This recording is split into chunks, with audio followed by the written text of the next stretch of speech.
for Joe. He was scared of roller coasters. Now he's a roller coaster demon. I'm not sure about that one. I've never seen Joe like anxious or nervous before, but we're getting on like the mummy ride. Let me tell you, this guy, I thought he was quitting on me.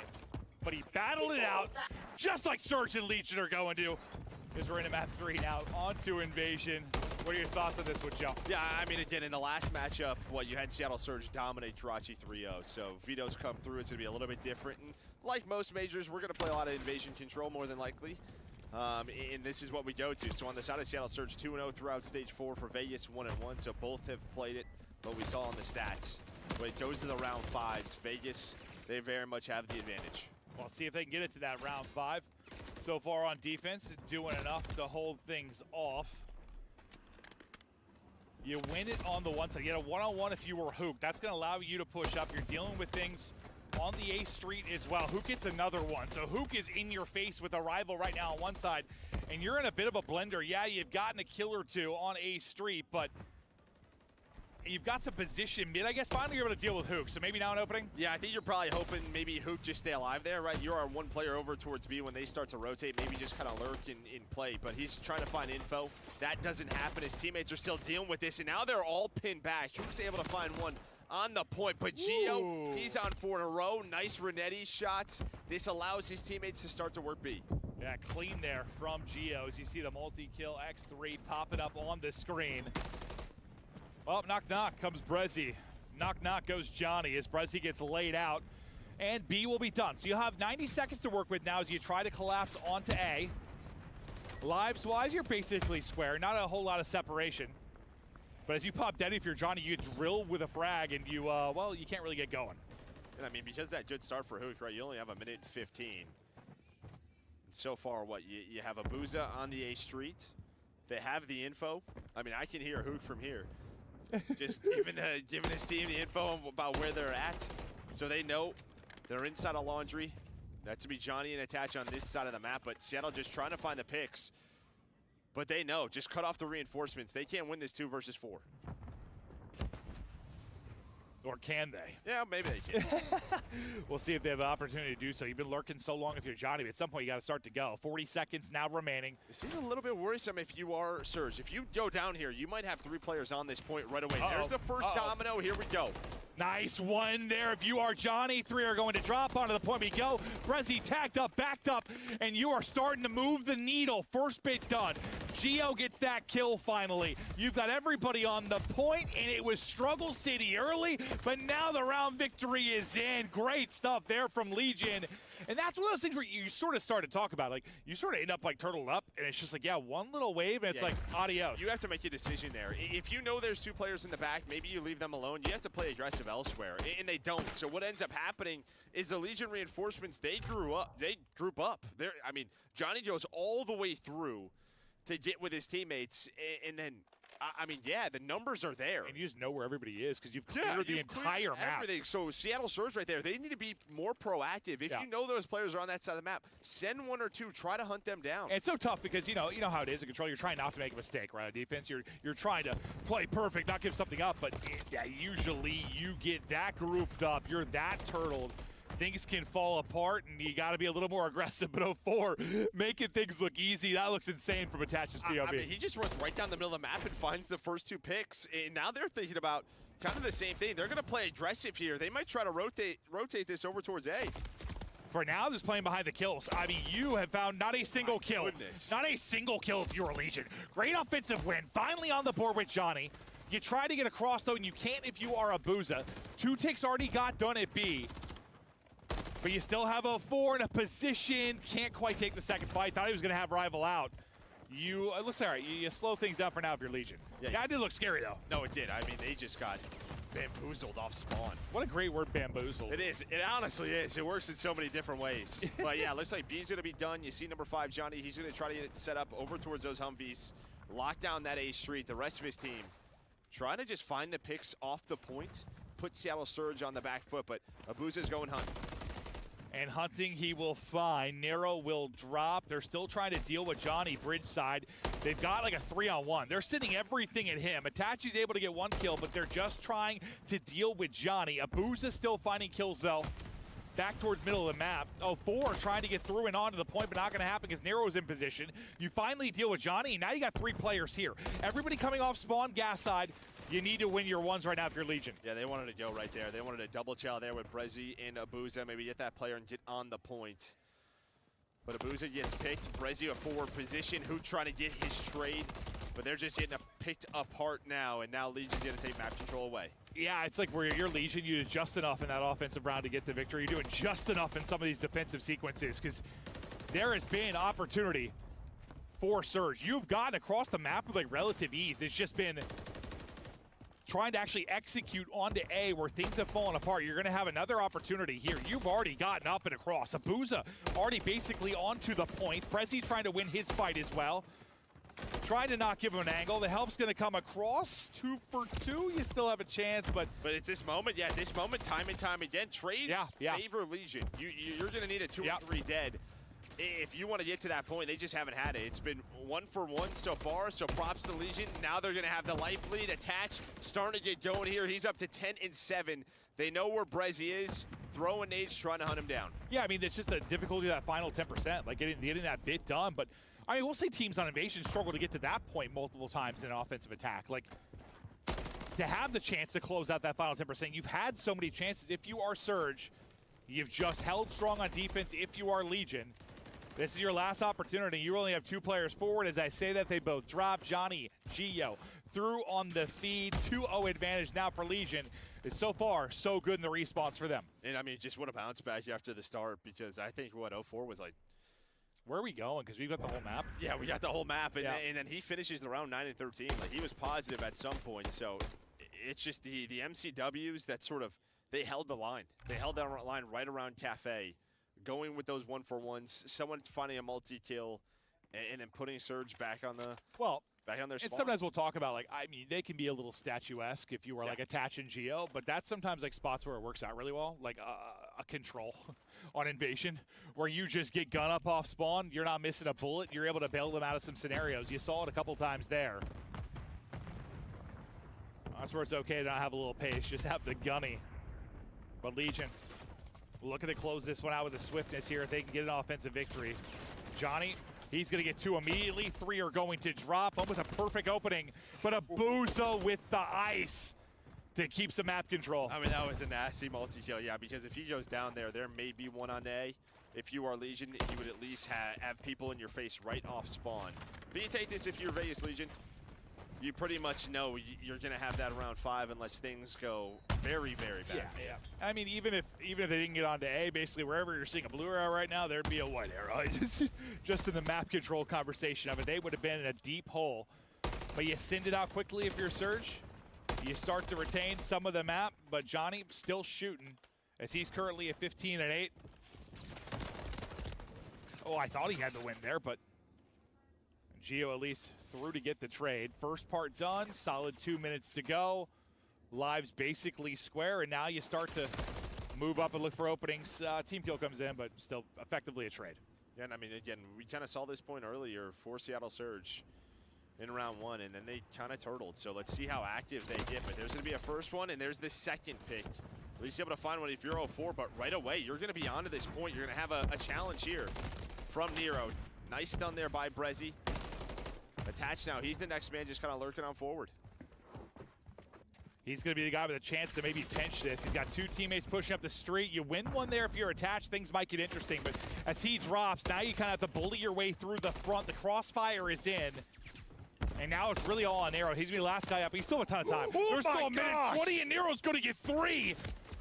Unbelievable, but there's nobody there. The problem, I mean, he does allow his teammates to get up the map. They're right back here. You're all stuck gas side pretty much if you're Seattle Surge. But unfortunately, there's just nobody close when he gets those 3. I mean, I think he hits the stun onto the second, wins that gunfight, and then just a nice little B-hop to the right with the pistol out.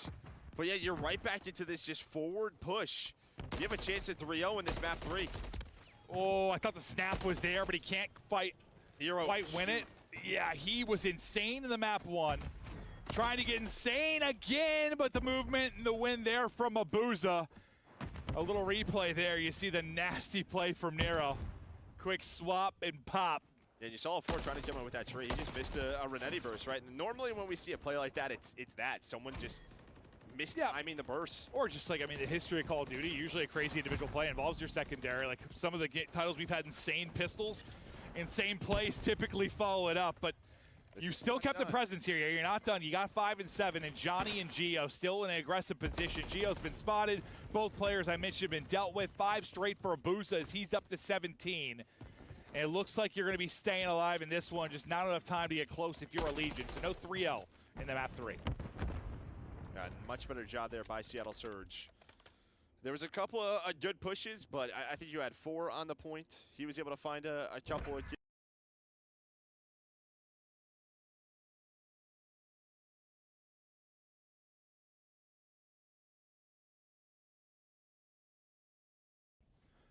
some really great moments there from Abuza.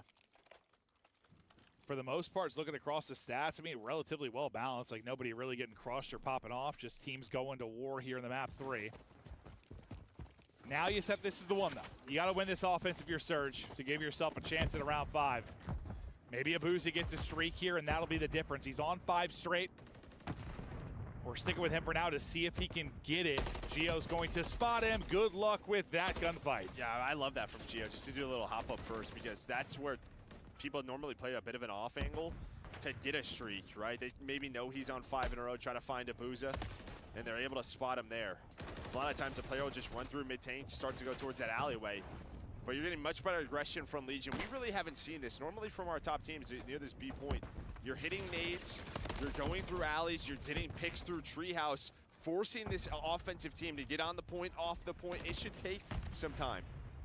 Johnny on one side is kind of keeping the reinforcements from fully getting there. He's got Brezzy locked up. He's able to get that kill.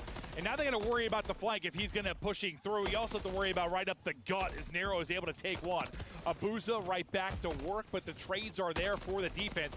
We get right over to Nero, and he's lining them up from behind, able to drop 2. You got 2 ticks done, but you've only got 40 seconds to go. You're starting to feel the pressure a little bit if you were Surge. Yeah, they only have 1 take done, and they're going to get on that point. Oh, I thought the second was done. Yeah, no, good call, good call. They're just going to, decap that. So now pressure really on for Surge. Only 30 seconds left. Where do you want to go? Looks like they're going to follow Brezzy through the middle of the map. But you imagine they rotate off and go back to B. There's trades going down on both sides. Who's going to be able to win it? Okay, he's boys. the last I'll be right one. back. He's got no help. Well, maybe he doesn't need it because he's Hook the Nuke. He's able to win a second. He's buying time to his teammates back in. An insane gunfight behind the stun. Hook wins another. Now he's on 4 straight. No trophy, though, so the nade will hit and take him out. You do definitely, I mean, you take all the pressure, I think, off of B to get this done. Get yourself an extra minute. But nice little individual stretch there from Hook. Yeah, I think both of those gunfights were through stuns. So, yeah, I mean, just nice, incredible patience there in that gunfight. But yeah, with his play, they're able to get B, so you have an extra minute, but they're down 5 lives, and look at the map. I mean, look where 5 is, look where 8 is. You have so much to do if you are Surge. It doesn't look good. 2 does get through, though. 04 might be able to get on the point. I mean, anytime he can pause the clock could be massive. Johnny's on 5 straight, 2 and a chance for streaks. That falls apart instantly. 04's right onto the point. Now you see all the white arrows tracking back. And they've got like a big shot to go. This is the only player that close. And 04 is going to win that easily. So he's able to stay up. Johnny now next up the path. First it was Hoop from this position. Now it's 04's opportunity to do it. Only able to take down 1. Nearly wins that fight against Attachment. Again, just buying you some time. Yeah, buying you time, but you only have 8 lives. And I mean, props to Legion. Every time there's been someone there, they may lose the first gunfight, but whoever's A bridge has stayed alive. This time it was Legion. Maybe the last chance here for Surge. Trying to cross to the point. Gio's going to spot the first and double chow out of Surge, and that is going to be 3 dead. And now 3 players going to be on A. They are stacking it, and here we go. 38 to go. Second tick is done. Ripping and roaring towards the 3rd. Contest doesn't get there. The ice, the clutch. In from Seattle to around 5 we go. And maybe just that Hoop play gets them that extra minute. Gets them that minute, and again, just Legion just run down the, or sorry, Surge just run down the middle of the map, get in a cafe, find the gunfights. I mean, the extra minute, plus if you talk about the time of 4 and Hook were on the point, I mean, honestly, that had to have been 20, 30 seconds, just the clock pause alone. But really, yeah, I mean, you're nailing it. Just the freedom to get B. alleviate the pressure there, have enough lives that you can at least make a heroic effort like that late and then get the win. But now you talked at the very beginning about the stats in the round 5 favoring Legion heavily. Well, I mean, you're just going to have to do it again. If you are Seattle Surge, win another offense, not easy to do. No, I mean, the offensive wins have been insane. Like, they're probably just beaters. hoping. They're just hoping for a cleaner start. Honestly, with the way that started for Legion, that's exactly what you want. That's what we see from our best. And yeah, round 5 been a lot better, especially for Vegas on this map. When I think it was 5-2. It's crazy. Like, that's the offensive round one of your Surge too, because you started out so well in the other one, right? And they had so many opportunities. This one ends up being a Hail Mary that you're able to hit. And now it's the same thing. You're in the blender. Johnny's on the one side. Yep. Bridge shot A Street at your tank. You don't have beat control. You're battling out of Palace. Looks like you're playing V1 hardpoint right now. Trying to hold it down, but they are just up. And the pressure is there. Geo with the deep tags. Brezzy finally able to get a kill. Now A Street open, at least for now. You win a one-on-one on the other side if you're L4, so you're going to keep the defense honest. They've got to worry about both sides of this. But again, you get to spots where Geo and Attach, they're shooting straight. They're lined up. They're getting the kills to thin out this offense. Yeah, but it's a gunfight on the side of 04 who's going to get them towards B. Now, there will be immediate pressure here, but he gives you the close spawns. If 04 doesn't win that, I think they are in that super spawn trap again, Fort Ed scenario. But he's still there. B not done yet. It will be, and it's almost just like last round. It's going to be about a minute 30. Instead of a 5 life advantage, you got about 4. But Vegas now had to defend A. Yeah, you're talking about a hotter start. You need a hotter start in this sequence, too. Like, right off of the B cap. And while you're getting that, 04, Hook find openers. They're all trying to collapse. It's all in an arrow. The timing is abysmal, but he's at least able to get one. Make sure they can't get a 3-strat in here. You're able to take out a Booza as well. You have 2 players, though. First bit of progress. Is it going to get done? You do get that first bit of progress today, but yeah, no trophy. Everything hits. It's some clutch gunfight wins for Legion. Yeah, I mean, just that first one was massive from Attach. To win the opening gunfight. All right, it's only 2 on the point. We can take our time. Let's throw our nades. But Seattle, they just keep going. They're like, let's not let them get comfortable. Hooch is just somehow almost to the 8 point. You're so worried about him, and this is sort of the call. The play call from Seattle Surge is get to A. If it's just one, sprint on through, and now set up a Booza almost for the triple. So close, but 50 seconds to go, and once again, live start to get a little bit scary. They did it with 8 remaining. You got 11 right now. Just matching the pressure right off spawn, though. Who just runs right up the middle of the map. And able to find the kill. Renetti's able to hit for a Booza. Now another opportunity. The MCWs have got to be big again for Legion. We'll see if they can do it. And what do you know? Geo and Attach come through on the feed. Geo still dancing out mid-map. Brezzy, though, ready for the fight. 7 lives remaining. 6 life advantage now for Legion. But there's only 20 seconds to go. And you've got 2 players coming off deep of spawn. This is your last-ditch effort. This is your opportunity if you're Surge. And Johnny's making sure it won't be a 4-man push. That constant pressure has been great, but you only have 10 seconds left. 5 lives remaining now. Hoot really the player in position.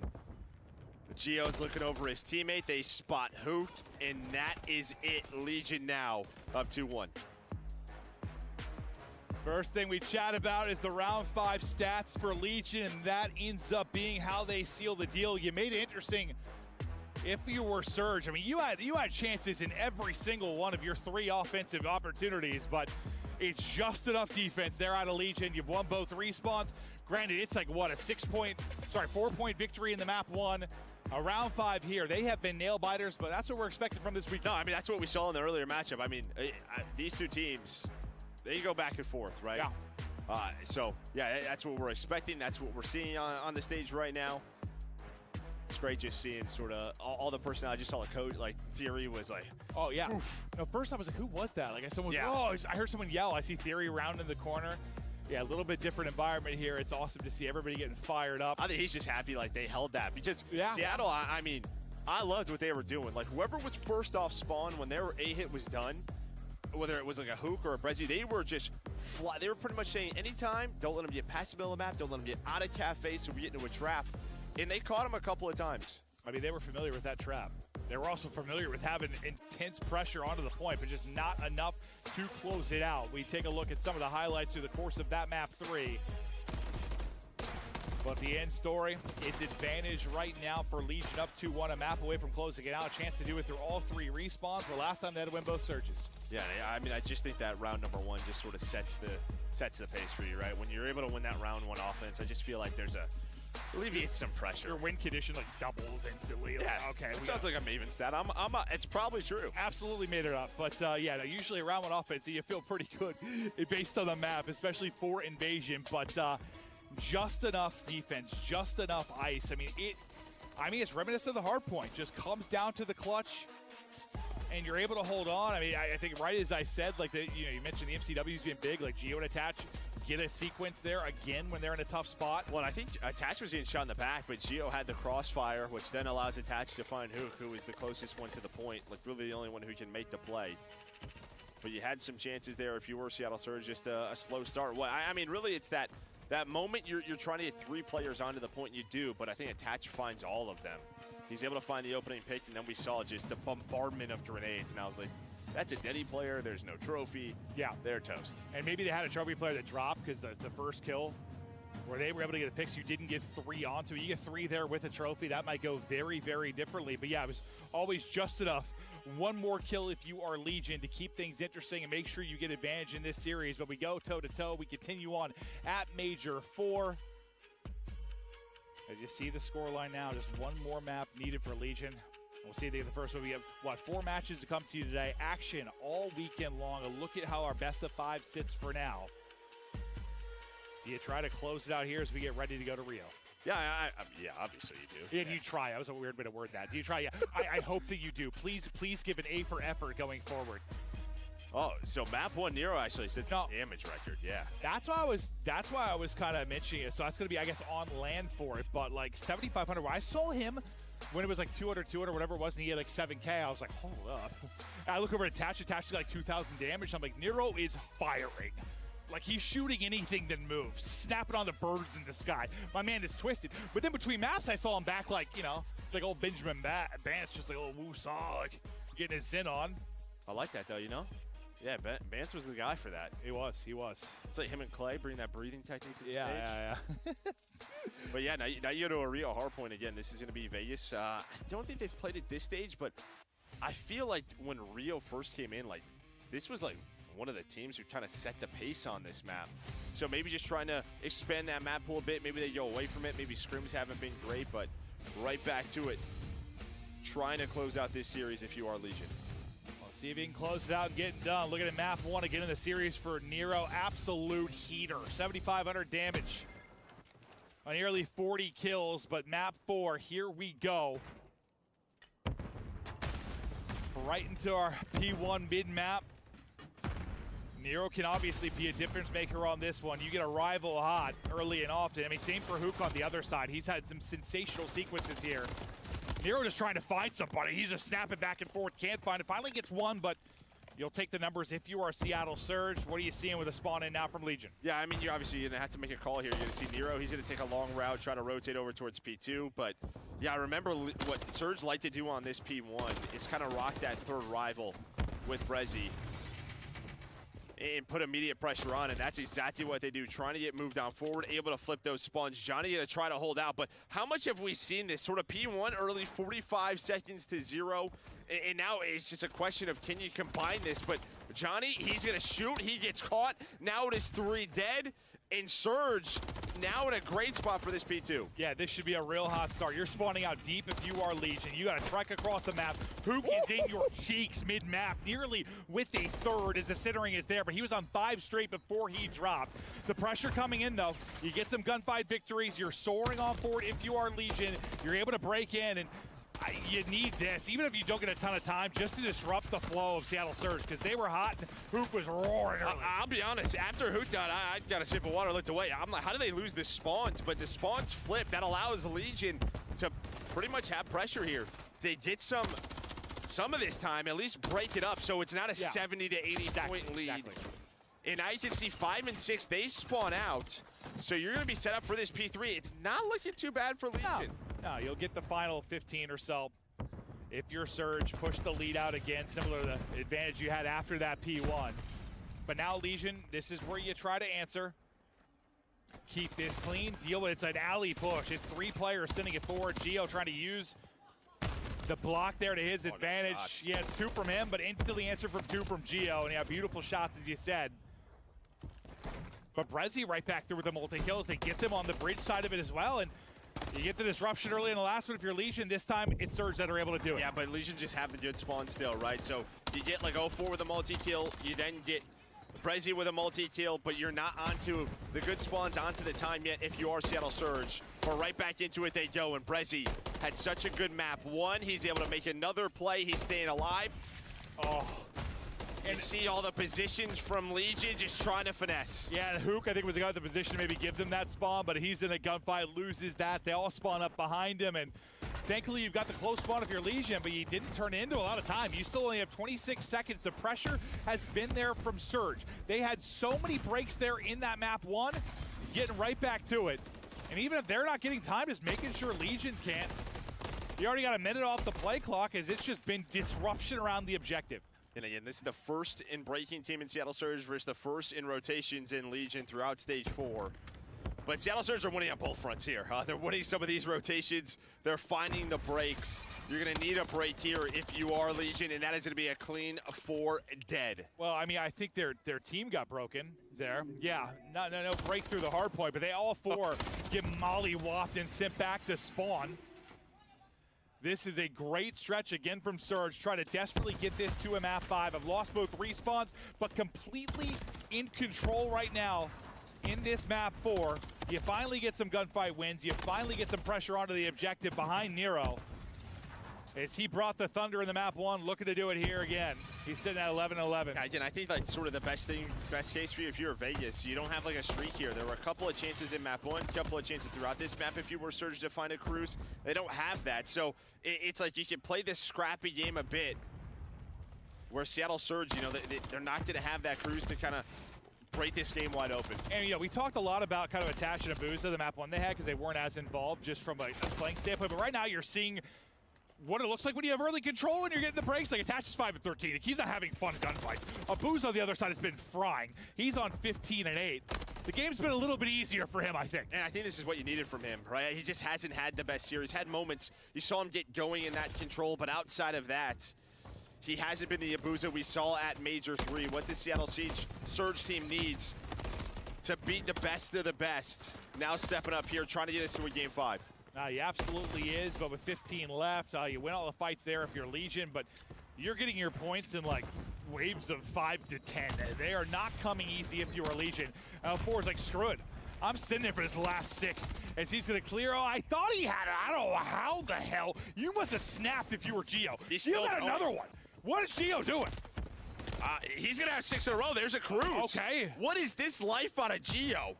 They wanted to get control of bridge side, funnel this through if you are Surge. Instead, Gio just takes you to the slaughterhouse. They took him to Pound Town. Yeah, he got 8 before he dropped. The good old Gio Pound Town, Joe. The only problem is that you're down almost 100. Yeah. Great sequence, but still. The pace has simply been there for Seattle Surge. The breaks have come through when you need them. I mean, you got to flip the game on its head in the second set of rotations. It starts with this P1. You went to a well, now you could use a cruise, right? I mean, you could combine this with a P2 early break behind the cruise. So you have that extra utility, but you have to find the time. And you have been so scrappy if you're Seattle, but that's going to be 4 dead. They may not need the cruise. Actually, the close spawns will come in. So let's see how they play this if you are Vegas. Well, they get one opener. You think the cruise might be coming in off of that. Still one soaking up the time. Just getting that scrap time. You'd love the kill to come in like a couple seconds later as the hard points pop in, but Johnny still able to get one. Attaches now through, picked up. Yeah, looked like he got joked out of his mind. I thought he had that win, but Abuza hits the shots. The only good thing here is you have close spawns, and Nero and Johnny have been cutting them off. So you're not on this time. It's very reminiscent of map 1, where it's just both teams fighting for position. And now Johnny with the MCW would have had a third if he kept holding that. But just going to throw the stun out, trust his teammates, and put some trophies down. Hook now trying to go on a pinch. Here we come, though. Vegas Legion ripping and roared, starting to get back into it. And as I curse them into the blender, all 4 will die. Hook with the triple, Legion in the blender. Let's hear the Legion comms. They try to rally back, down 60.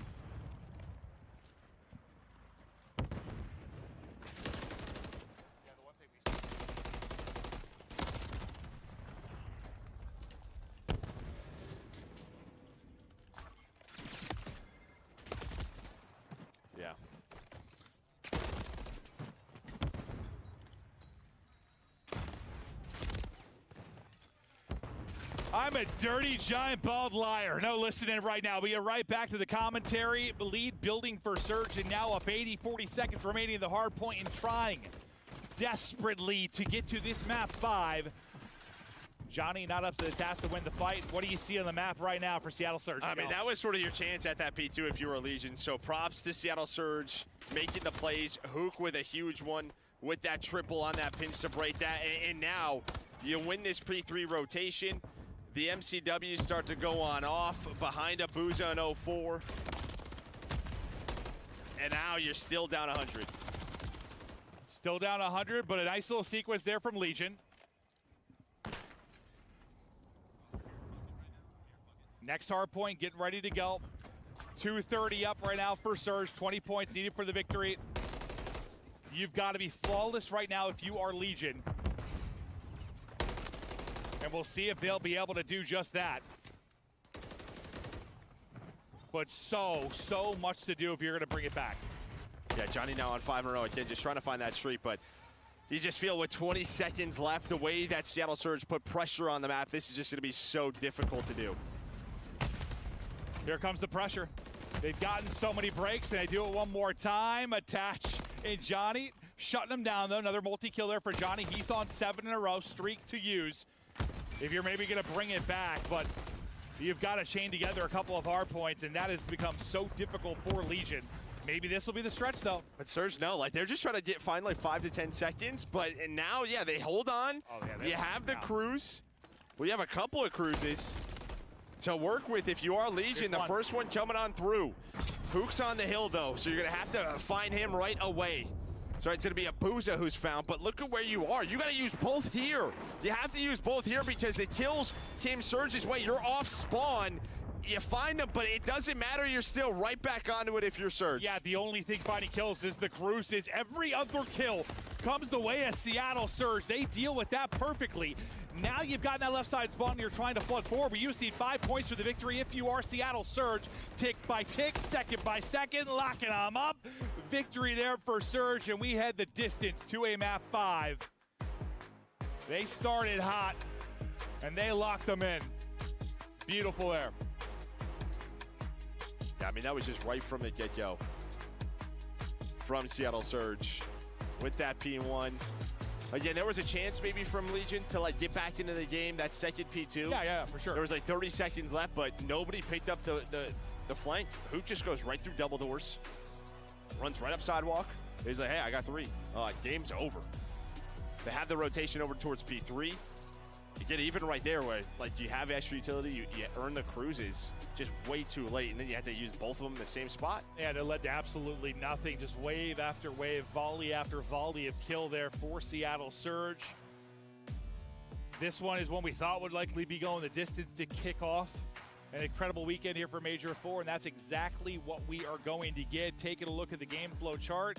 You came out hot, you never look back if you were Seattle Surge. No, yeah, like there's that one moment you start to see them creep back in, and then they just plateau again, right through the midway of the map if you are Legion. That's just prop to Seattle Surge.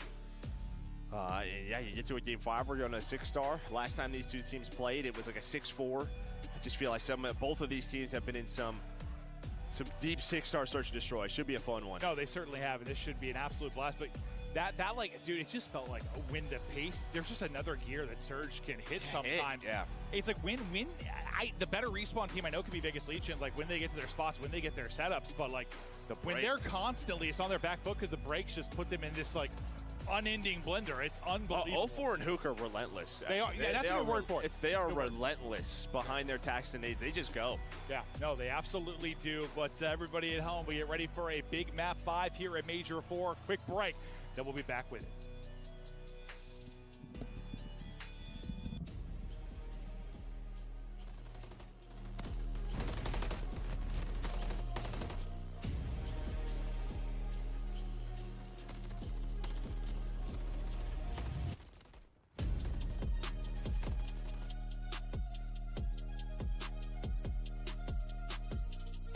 Upgrade your game with the Scuff, the official controller of the Call of Duty League. The Call of Duty League is brought to you by Monster Energy, the official energy drink of the CDL.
Ladies and gentlemen, welcome back. We're having a great time. It's map 5 time. It's Major 4. Things are getting freaky in the building. No, they are. And I mean, let's just, again, go over this, right? If you're Legion, you're trying to find the AC, you're trying to get in a champ still, right? Well, so are Seattle Surge, but you're at 150 points. Side of Seattle Surge, you're at 170. I think a win here is just, yeah, it's massive. Good. Well, I don't know if you're good, but, you know, it puts a lot more pressure on the other teams around you. Yeah. Surge, you're probably good. For Vegas, it's that's what I meant. Like, Surge, you should be. Yeah, if you're Vegas, again, you know, puts more pressure on your Carolinas in the losers brackets. Yeah. Minnesota's in the losers brackets. Miami and Deep still have to play later on tonight. So this is a huge winners round 1 game. No, it absolutely is. The bracket looking a little bit funky. Just, I mean, due to some teams improving, due to the optic issues throughout this stage. Like, things are insane. It's not what we expected the bracket to look like, but everything is coming down to this before our final tournament of the year as we get closer to chance. There's still a giant bag of cash on the line here for Major 4 as we're right into the search and destroy. 6-star map 5. Here we go. Who are your playmakers you're looking at, Joe? Well, I think on the search side, I'm going to look at 04, but I know that they've kind of switched up some positions with Brezzy playing the island position. You know, we talked about that in one of the He was plush as hell on this map last time. Yeah, so maybe just look at 04 because a lot of times he was the island, but now what is he going to do? On the side for Legion, I'm going to go with Attach. Again, he hasn't had the best series, but played great the last time these two teams played. Yeah, it's like Attach has not had a great series, but yes, you have one good map 5. Yeah, it doesn't matter. Everyone forgets everything, but it's first bloods all over the place for Vegas Legion. Something they struggle with mightily in that map too. They did not find many first bloods. Here you get Hook and Brezzy out of it. You get some info there if you're Johnny. Yeah, trying to get a pre-fire, maybe catch Johnny, not going to happen. Abuza does find the first. Where's the reach, Al? Not going to come in, so you pretty much get a free pick. The problem here, the bomb is not being planted. Geo, nice little off angle there. Smoke going to be used, going to check the bomb. 04 is going to have to do a hell of a lot of work. Yeah, he's got to do it all. Not going to happen. That'll seal the round. Legion get the first blood, get the second, take care of the round. Abuza maybe give Surge a chance, but not much of one. We'll see the final kill there from Johnny as he comes soaring around the statue edge. Man, just great, just crispy shots out of Geo. Looking good. I mean, I don't know how many headshots this guy gets, but he's got to be top of the league. I'm talking 96.7%, Joe. I don't know. That would be insane. But he is up there. No, I mean, how many times even in the map 3 those headshots come through? Like, you just see him and Attach pop up with headshots, bail them out as they're pushed up deep on defense. Like, absolute shooters. Looking to get back to it here now into the round 2. Offense up for Vegas Legion. They're looking to collapse over towards A. And this is a lot of 6-star, right? Just how do you work this if you are the attacking team? On the defensive side, how do you retake this? Trophies are down. Of course, you're going to try to use a smoke, though. Still 1 trophy left, it sounded like. Maybe it's gone now. 4 versus 4 retake. We've said that about 1,000,000 times on 6-star. Here's the smoke. Here we go. Here's the chaos. Nero, though, finding them all. Gets the plant, gets 3, lines them up. And you got all 4? Attach. I think Attach got the last one. Did he? I think. I see Nero on 4. Okay, so Nero got 3. So Nero must have got one at the end of the round. Yeah, that mixes me up sometimes, honestly, in the moment. Like, it happens so fast. I'm like, did he get all 4? But no, I think Attach with the last one, as we saw. And Nero gets 3, though. I mean, you talked about how big he is around the objective, but he has the moments where he pops off like that.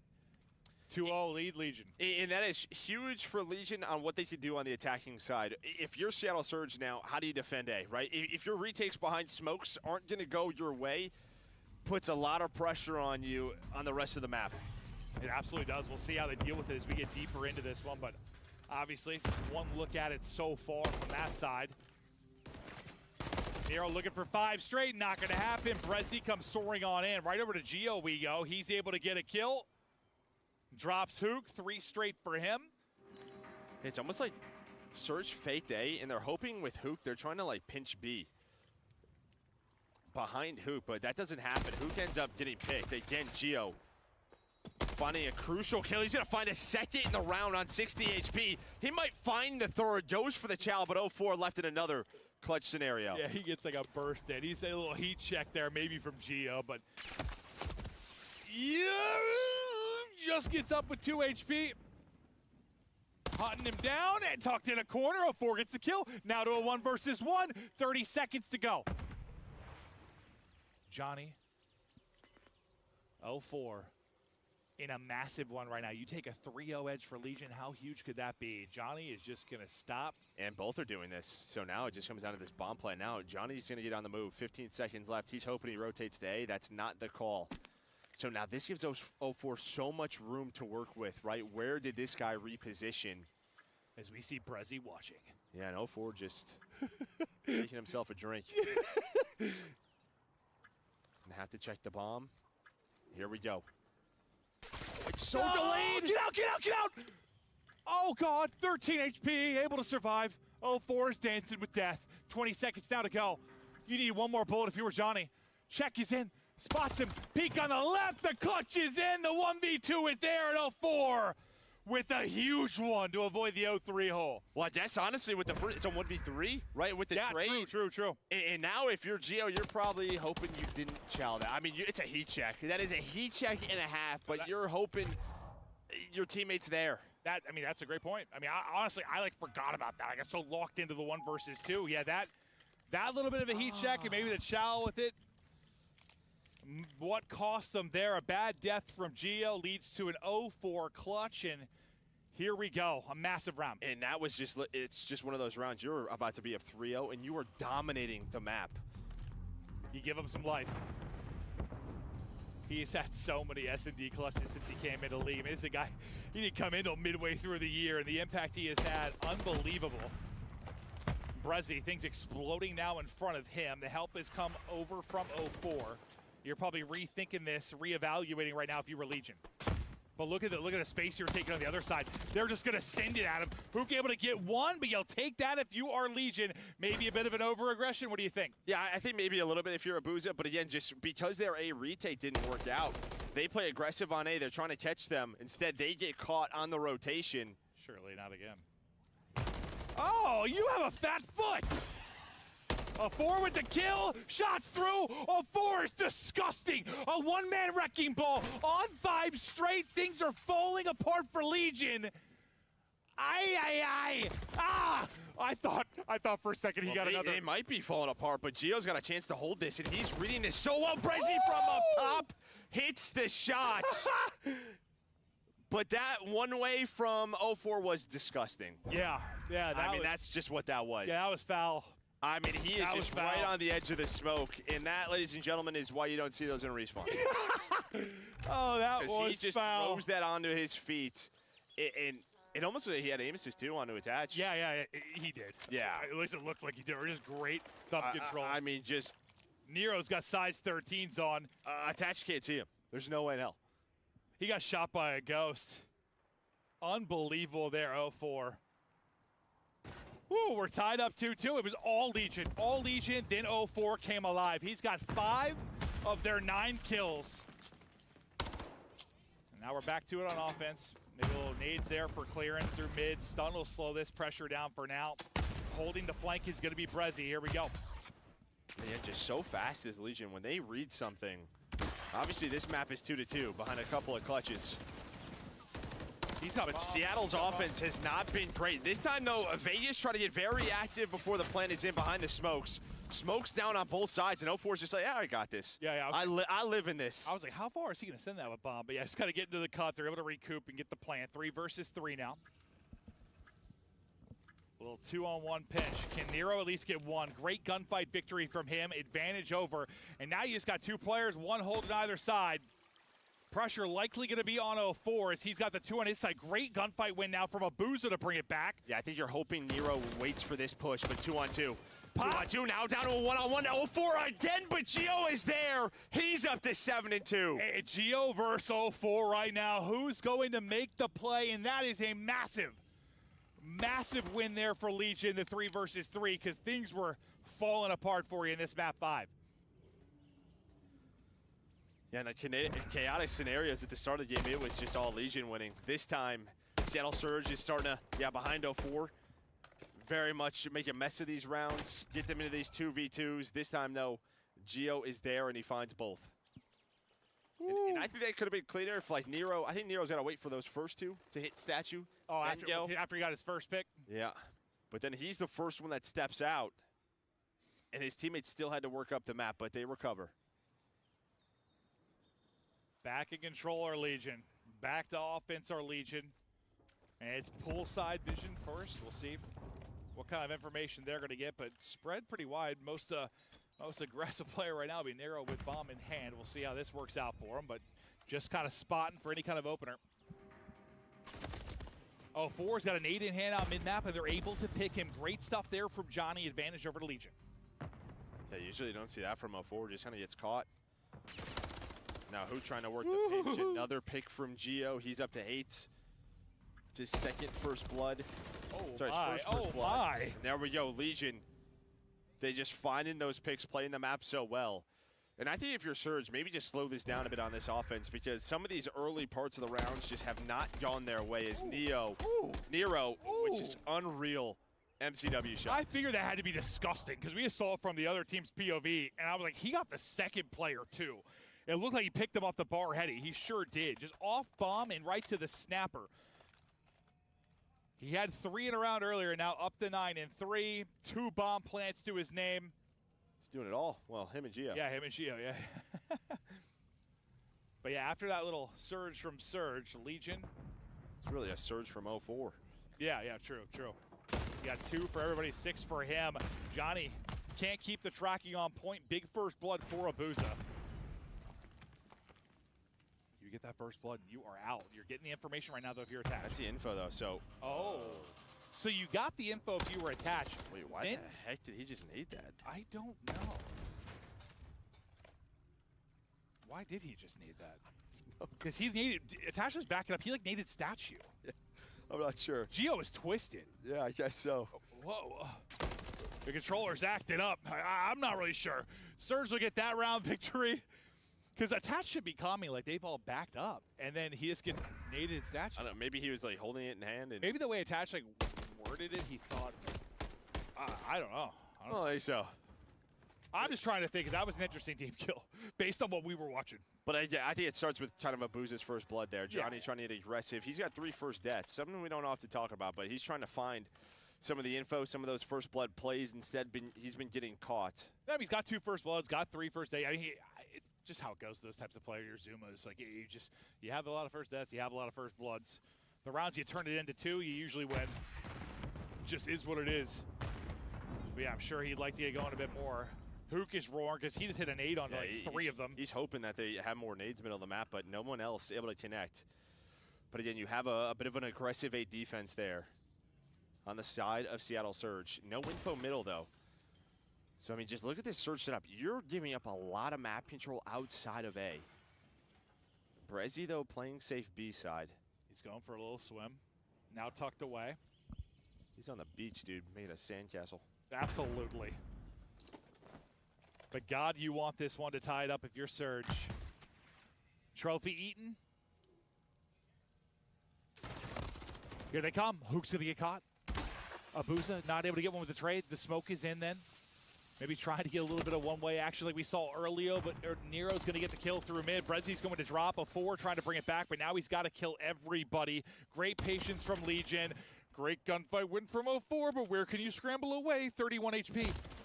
Just 2 players still to deal with. I thought, man, he gets back to full HP. Who the hell knows with the clutches from this guy, but... And Gio and Nero have 21. I mean, this duo is just going crazy on the map. And like you said, they get the opening on the Hook, and then they just stall. They throw their smoke and stop. And I love that. They back up. They make sure they're playing as just sort of this death ball on the map. Yeah. Don't give him anything. You need 3 straight now if you're going to take this map 5 if you are Seattle. 1 more for the victory for Legion. Can they ice it out on this defense? Hook bomb in hand for Seattle. And away we go. You've got a 2-man presence here over towards B. They're flirting with that. Brezzy getting eyes mid. Get up towards bar. I mean, this is going to be a B execute. You've already got somebody up towards bar. And this is just such a nice setup here from Legion.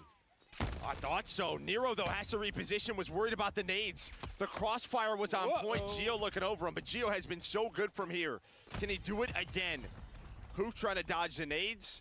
Checking if the bomb plan's going through. Instead, he's going to get caught. Just trying to get the angle and gets fried. Johnny can't get away. Attached, trying to clutch. Not going to happen. Surge Round by round, we'll see if they can do it. There's one, need two more.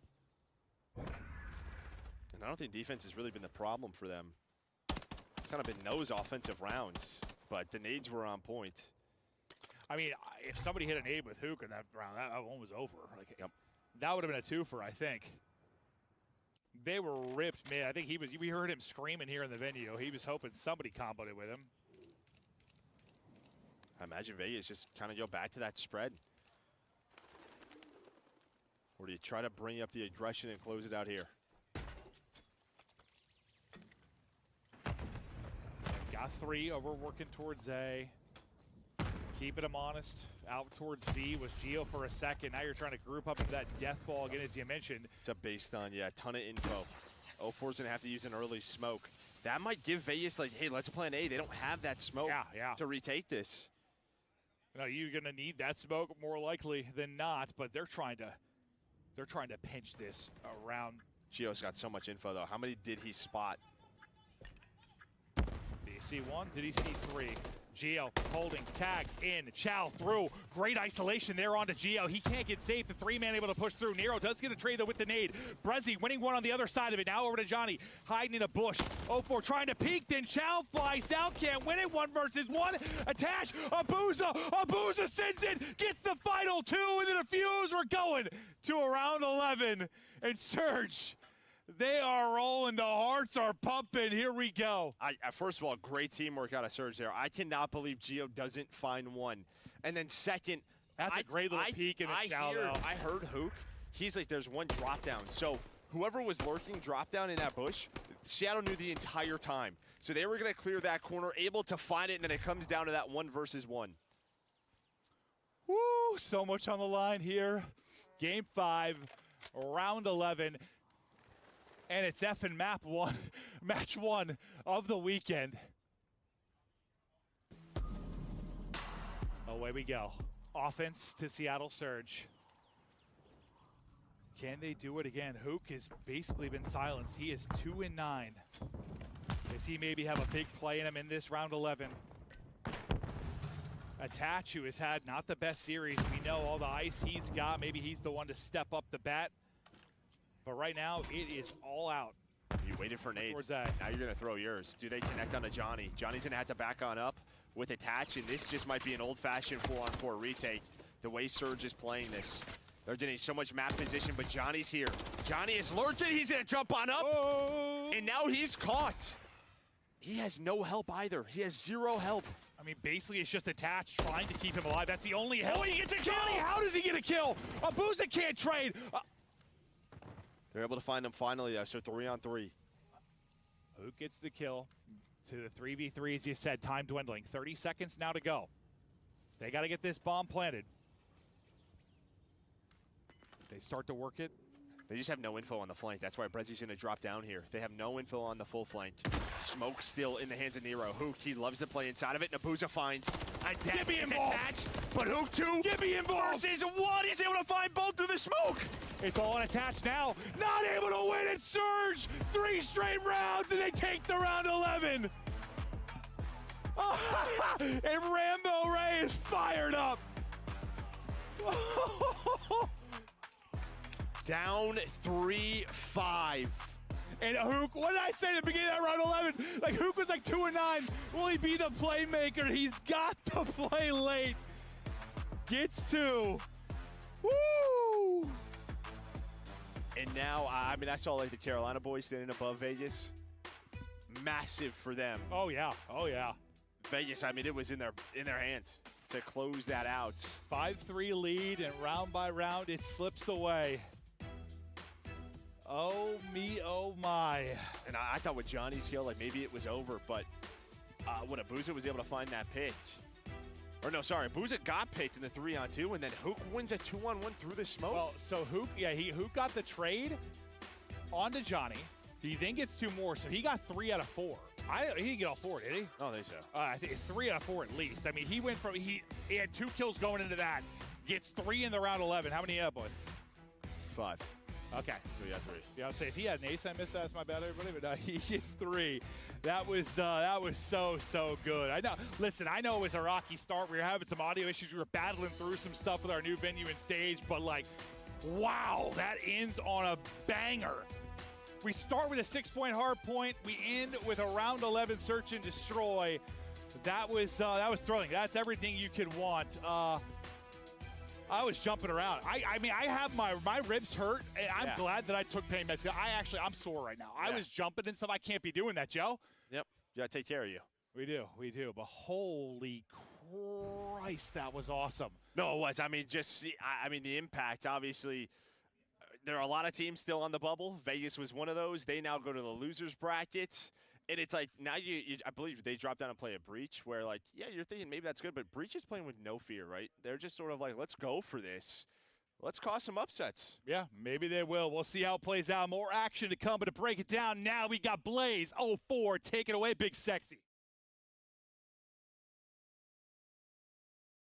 You a Seattle Surge fan because they stay in this tournament on the winner's side. I got 04 with me, and as you guys saw, absolutely clutching it up those 3rd and 4th rounds of the S&D to keep your squad in it. What was going on throughout your mind in that map 5? Staying composed. That's the main part. And to be honest, we lost them online last map, same map, so we knew we couldn't lose them on land. So we just had the confidence going to last map. Definitely did have that confidence. You know, even though you guys were down, you guys stayed locked in. Now, in this, like, intimate environment, you're looking at your opponents. I think I've heard Hook the loudest I've ever heard him here, fighting to make sure you guys can make it as champs. Talk to me about your team and how proud you are of the boys to really be this resilient. Bro, it's amazing. I love playing with these guys. Bro, they come every day with the same amount of passion. It's just our chemistry is there. It's starting to click. It's close to champs, so we're starting to lock in even better, even more. And Kyler just brings the energy every map. Hey, definitely does. Okay, now is the time to peak and hit your true form. It's a lot of money on the line for Major 4. You guys still on the winner's side. What do you want to tell the Seattle Surge fans that's blowing it up in the chat right now for you guys? We're coming to win it. You heard it here. Ofo said they coming to win it, and it's not over yet for the Seattle Surge. Chris, let's break this down. Thank you so much, Blaze. Congratulations to Seattle, and congratulations to Alley Cat, who now takes the predictions lead. But Alley, more importantly, Surge, you saw how fired up Rambo Ray was at the end. This was a very meaningful matchup for anyone who missed the pre-show. Why was his first match against Las Vegas so big? It's so big because winner gets 30 points, right? And we're still on this run for champs, and Seattle Surge now gave themselves a handed lead versus the rest of the bubble, trying to get in that top 8. They're up to 200 points now. Let's take a look at how they got here. And Nameless, it wasn't looking good for Surge in this game 5. They were down 2 rounds to 4, somehow bring it back, winning 3 in a row, including some huge clutches. Yeah, I mean, just what a performance, right? Like, the clutch by 04 was massive. I mean, you're talking about a 1v1 versus Johnny, where he's in a situation, he has no idea where he is. He's like, okay, I'm just gonna have to get this bomb down, get away with my life. Johnny takes some shots at the back. 04 wins the round, and that was like the turn of the tides there. Some aggressive offensive rounds for them, great retakes. Obviously, you get the 2-piece through the smoke in that round 11.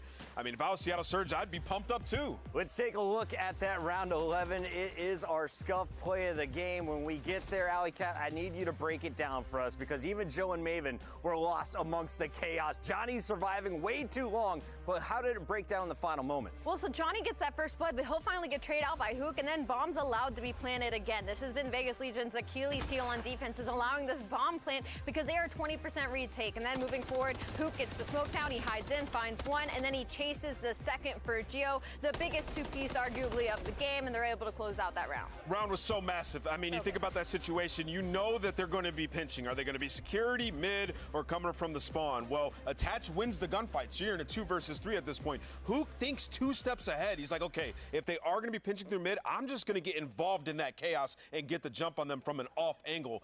Finds 2. I can't stress enough how much of a heads-up play that is by Kyler. Las Vegas enters the tournament with a top 6 seed, but overall, they are in trouble. They're 1 behind Carolina, and they are going to stay there after this loss. Let's take a look at our updated bracket, though, and see just how tough could the road be for this Vegas squad. You see Surge is moving forward. They'll play the winner of FaZe or Subliners, and then, of course, Legion is dropping down against Breach. Out of all the opponents, is Breach the best opportunity for Vegas to get some points here? I I'd say yes and no, because Boston Breach, this is their champs. And I mean, we're talking about a Boston team that's continuously pushed Game 5. So, like, I feel like if anything's going to happen, it could be a crazy upset. Namus, you just made a face. Keep it a buck with me. How do you see that going down? Yeah, Vegas should come in and 3-0 them. I mean, they're playing for a lot, too. Like, Vegas Legion, this is their champs as well. They need to get through. They need to make it 2 champs. So they know could be their last opportunity. Speaking of champs, we've got Gorillas in a similar position. Can they steal a win against Toronto? That is match 2 on our opening day. We have 4 total matches, all from Winners Bracket Round 1.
Goes his way, Shotzi with a very, very fast flank one. Whoa! What the hell was that snap?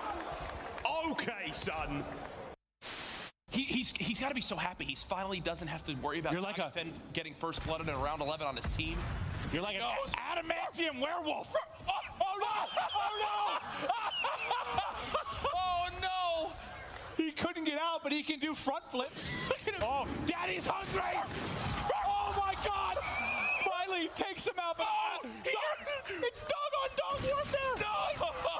That was the most intense round of S&D that I've ever casted in my damn life.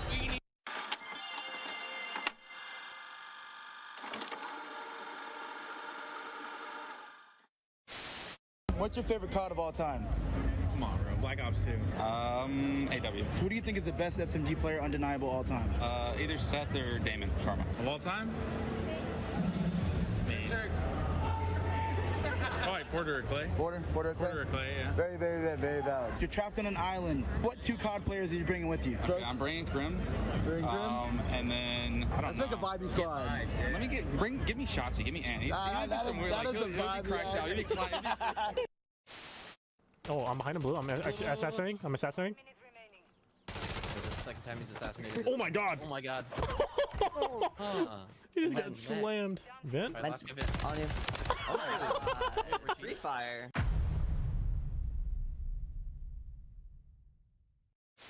Picking up Zig. As you watch the white arrow start to funnel out, Simp and RCs have that crossfire.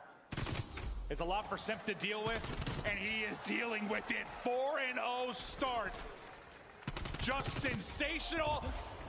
And he gets stuck. That was directly to his forehead, I think. Yeah, Toronto Ultra trying to get water side to, flip spawns for the second hill. We're going to head towards the left side of your mini-map, dude. Over towards Kitchen. All right, but at least they're sticking them. Was that deja vu? It's like 4 in a row. Right? Champs is solidified. Now it's about getting that championship. We know how that momentum can get you the ring. And look at that trophy. What's that? It's the best in Call of Duty history right there. We did pretty good in Black Ops 2. I think that thing is better. Let's take a look though at the cash. Hello everybody, welcome to this week's show. This weekend we saw the top Call of Duty teams compete at the U.S. Championship held at Full Sail University. In a surprising turn of events, strictly business, the 9 seed came out of nowhere to dominate the bracket, defeating 9-time champions Complexity twice to secure the #1 seed at the Call of Duty World Championship.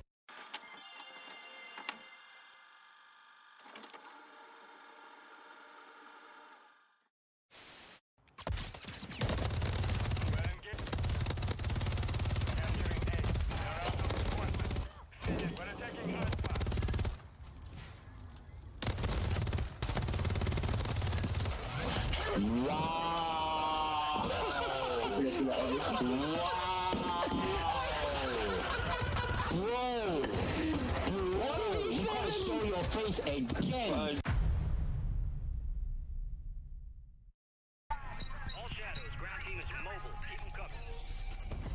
Eyes watching for the opposition, out there crushing any competition. Long range, yeah, I got the vision. When I'm in the trenches, anyone can get me. I'm with the team when they need me, or out on a dolo mission. It get rocky riding on this road to riches. If I catch you slipping, then it's over finished. War ready, crew coming through heavy. Aim steady, lights out as the gorillas. Not any winner, one out of many. Fine talents, empty lights out as the gorillas.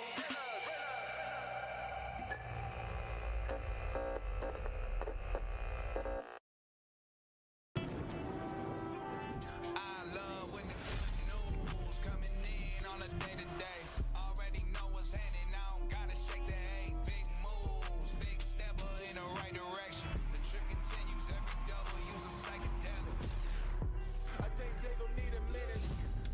Look, I'm interested in making as opposed to making friends. Double bags, I've been paranoid, having a safe place, I'll take the check. Finishing this drink should only take a sec. Mark just cut me off, he told me that I go on stage and tan.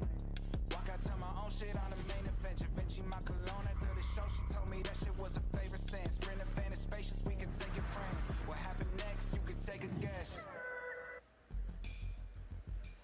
What's up, everyone, and welcome back in. It is opening night of action here at Major 4, and you can see we are getting ready for the Major 1 champions to take on a surprise A seed in LAG. It's a battle of purple, and if you're looking at the stats here, LAG's just happy to be here on day one, right? They snuck in with a 3-4 record overall. But let's start with Toronto, the squad that surprised us by stealing back the top spot from Atlanta FaZe. Yeah, for Toronto Ultra, they've been one of the favorites alongside FaZe after their matchup during the qualifiers, and they've just been unreal. They are the strongest respawn team right now at 10-2 in hard point. And not only that, like at the beginning of this series, they're 7-0 in map 1s alone, 6-1 in control, and they have an extremely deep map pool compared to everybody else. So for Toronto Ultra, they have just been unreal. Yeah, when I think about this Toronto team, a good indicator of if they're championship caliber at an event is if Kleenex is playing well. And he has been unbelievable. #1 control player throughout this split. They played only high rise, so now they have the deepest control map pool in the game. Feel super comfortable in that game #3. And then we've seen massive improvements from a guy like Insight who went back to his roots. He said, you know what, I'm gonna dominate the search and destroys. And that is exactly what he has been doing when they've needed him against the top 4 teams. He's played so well there. Let's take a look at our Monster Energy pregame. Allie, best mode control 6-1, and that's with trying new maps? Yeah, again, they are 6-1 in high-rise control right now. This is the only map that they played during this split, and that was just to add it to the map pool every time that we interviewed them. And that's also off the back of Kleenex. Like Ant said, he's rocking a 1.28 right now in that game mode. He has been the best SMG in the world. Team with the most kills gets defense, 4-1 in those game 5s. Let's take a look here at their worst mode, though. They have some search struggles. Yeah, S&D has been a pain point for them, 4-5. They lost 3 round 11s in a row, and they're only good at Rio and 6-star. And Envoy has been struggling specifically in Search and Destroy with a 0.6, so that's going to be your player to watch in that game mode. All right, Nameless, pretty exciting stuff here for Toronto Ultra. On the other side of this fight, we have LAG. What should the fans know about the Gorillas? Yeah, I mean, they have some great players. I mean, Diamondcon, he could take over series at any point. Fame is a search and destroy specialist. He's making calls in that game mode. And LAG have upset some of our better teams in the world. We've seen them. Everybody goes back to the Atlanta FaZe series where they made Allie dye her hair purple. But yeah, I mean, it's just a young group of guys, right? They brought in Flames, newest addition to this team to, sort of bolster them in that search game mode. It worked for a little bit of time, but they sort of lost their way. Throughout this split, though, Chris, they just started playing more free, man, and that was the difference. Allie, they've always been playing separately. Tonight, they're in the same venue. What do you expect to see from them on land together? I'm expecting to hopefully see maybe an upset. I mean, we've seen what they're capable of doing against top teams sometimes in these situations, but for LAG, like, they don't really have a lockup game mode. You can say their best mode is control because they're on a 3-map win streak. They're a pretty strong attack team on invasion, which kind of gives them the edge. But everywhere else, they're pretty average across the board. My biggest worry with this series is they have a really small map pool compared to Toronto, and Toronto being the best hardpoint team. On the flip side, LAG, it hasn't been great. Their setups haven't been great, and they struggle in the map ones. 2 and 5. Yeah, I mean, the only route to victory here, Chris, is to win 2-3-5 for LAG. 2-3-5? Yeah. A little Neslo action? They got a Neslo 'em. I mean, you look at the search and destroys and you think about Toronto, it's like, yeah, they've been keen to losing search and destroys to the bottom 8 teams before. Like, that has happened. And then with the control, like, yes, Toronto has 6-1 in high rise throughout the split, but throughout the year, that was their worst map, and that's LAG's best control map, right? So there is an avenue to victory here if you're LAG. Gee, Scrap going over things with the admins before their first match kicks off here. A lot of nerves when you're entering the stadium for the first time. Namwiz, talk me through the maps and modes, though, because our players have locked these 5 in. Yeah, I mean, you look at it, like, statistically, Toronto's going to have the edge basically everywhere. But for LAG, like, an interesting one is the game for 6-star. Worst team in the game on 6-star, 0-5, but they didn't play it last stage at all, right? So it's kind of confusing as to why they brought it in. Maybe in scrims they had a breakthrough on the map, so very excited if we can get to that game number 4. And then I think about High Rise. High Rise Control is a map that LAG have liked, so some sparks could happen at your midpoint of the series.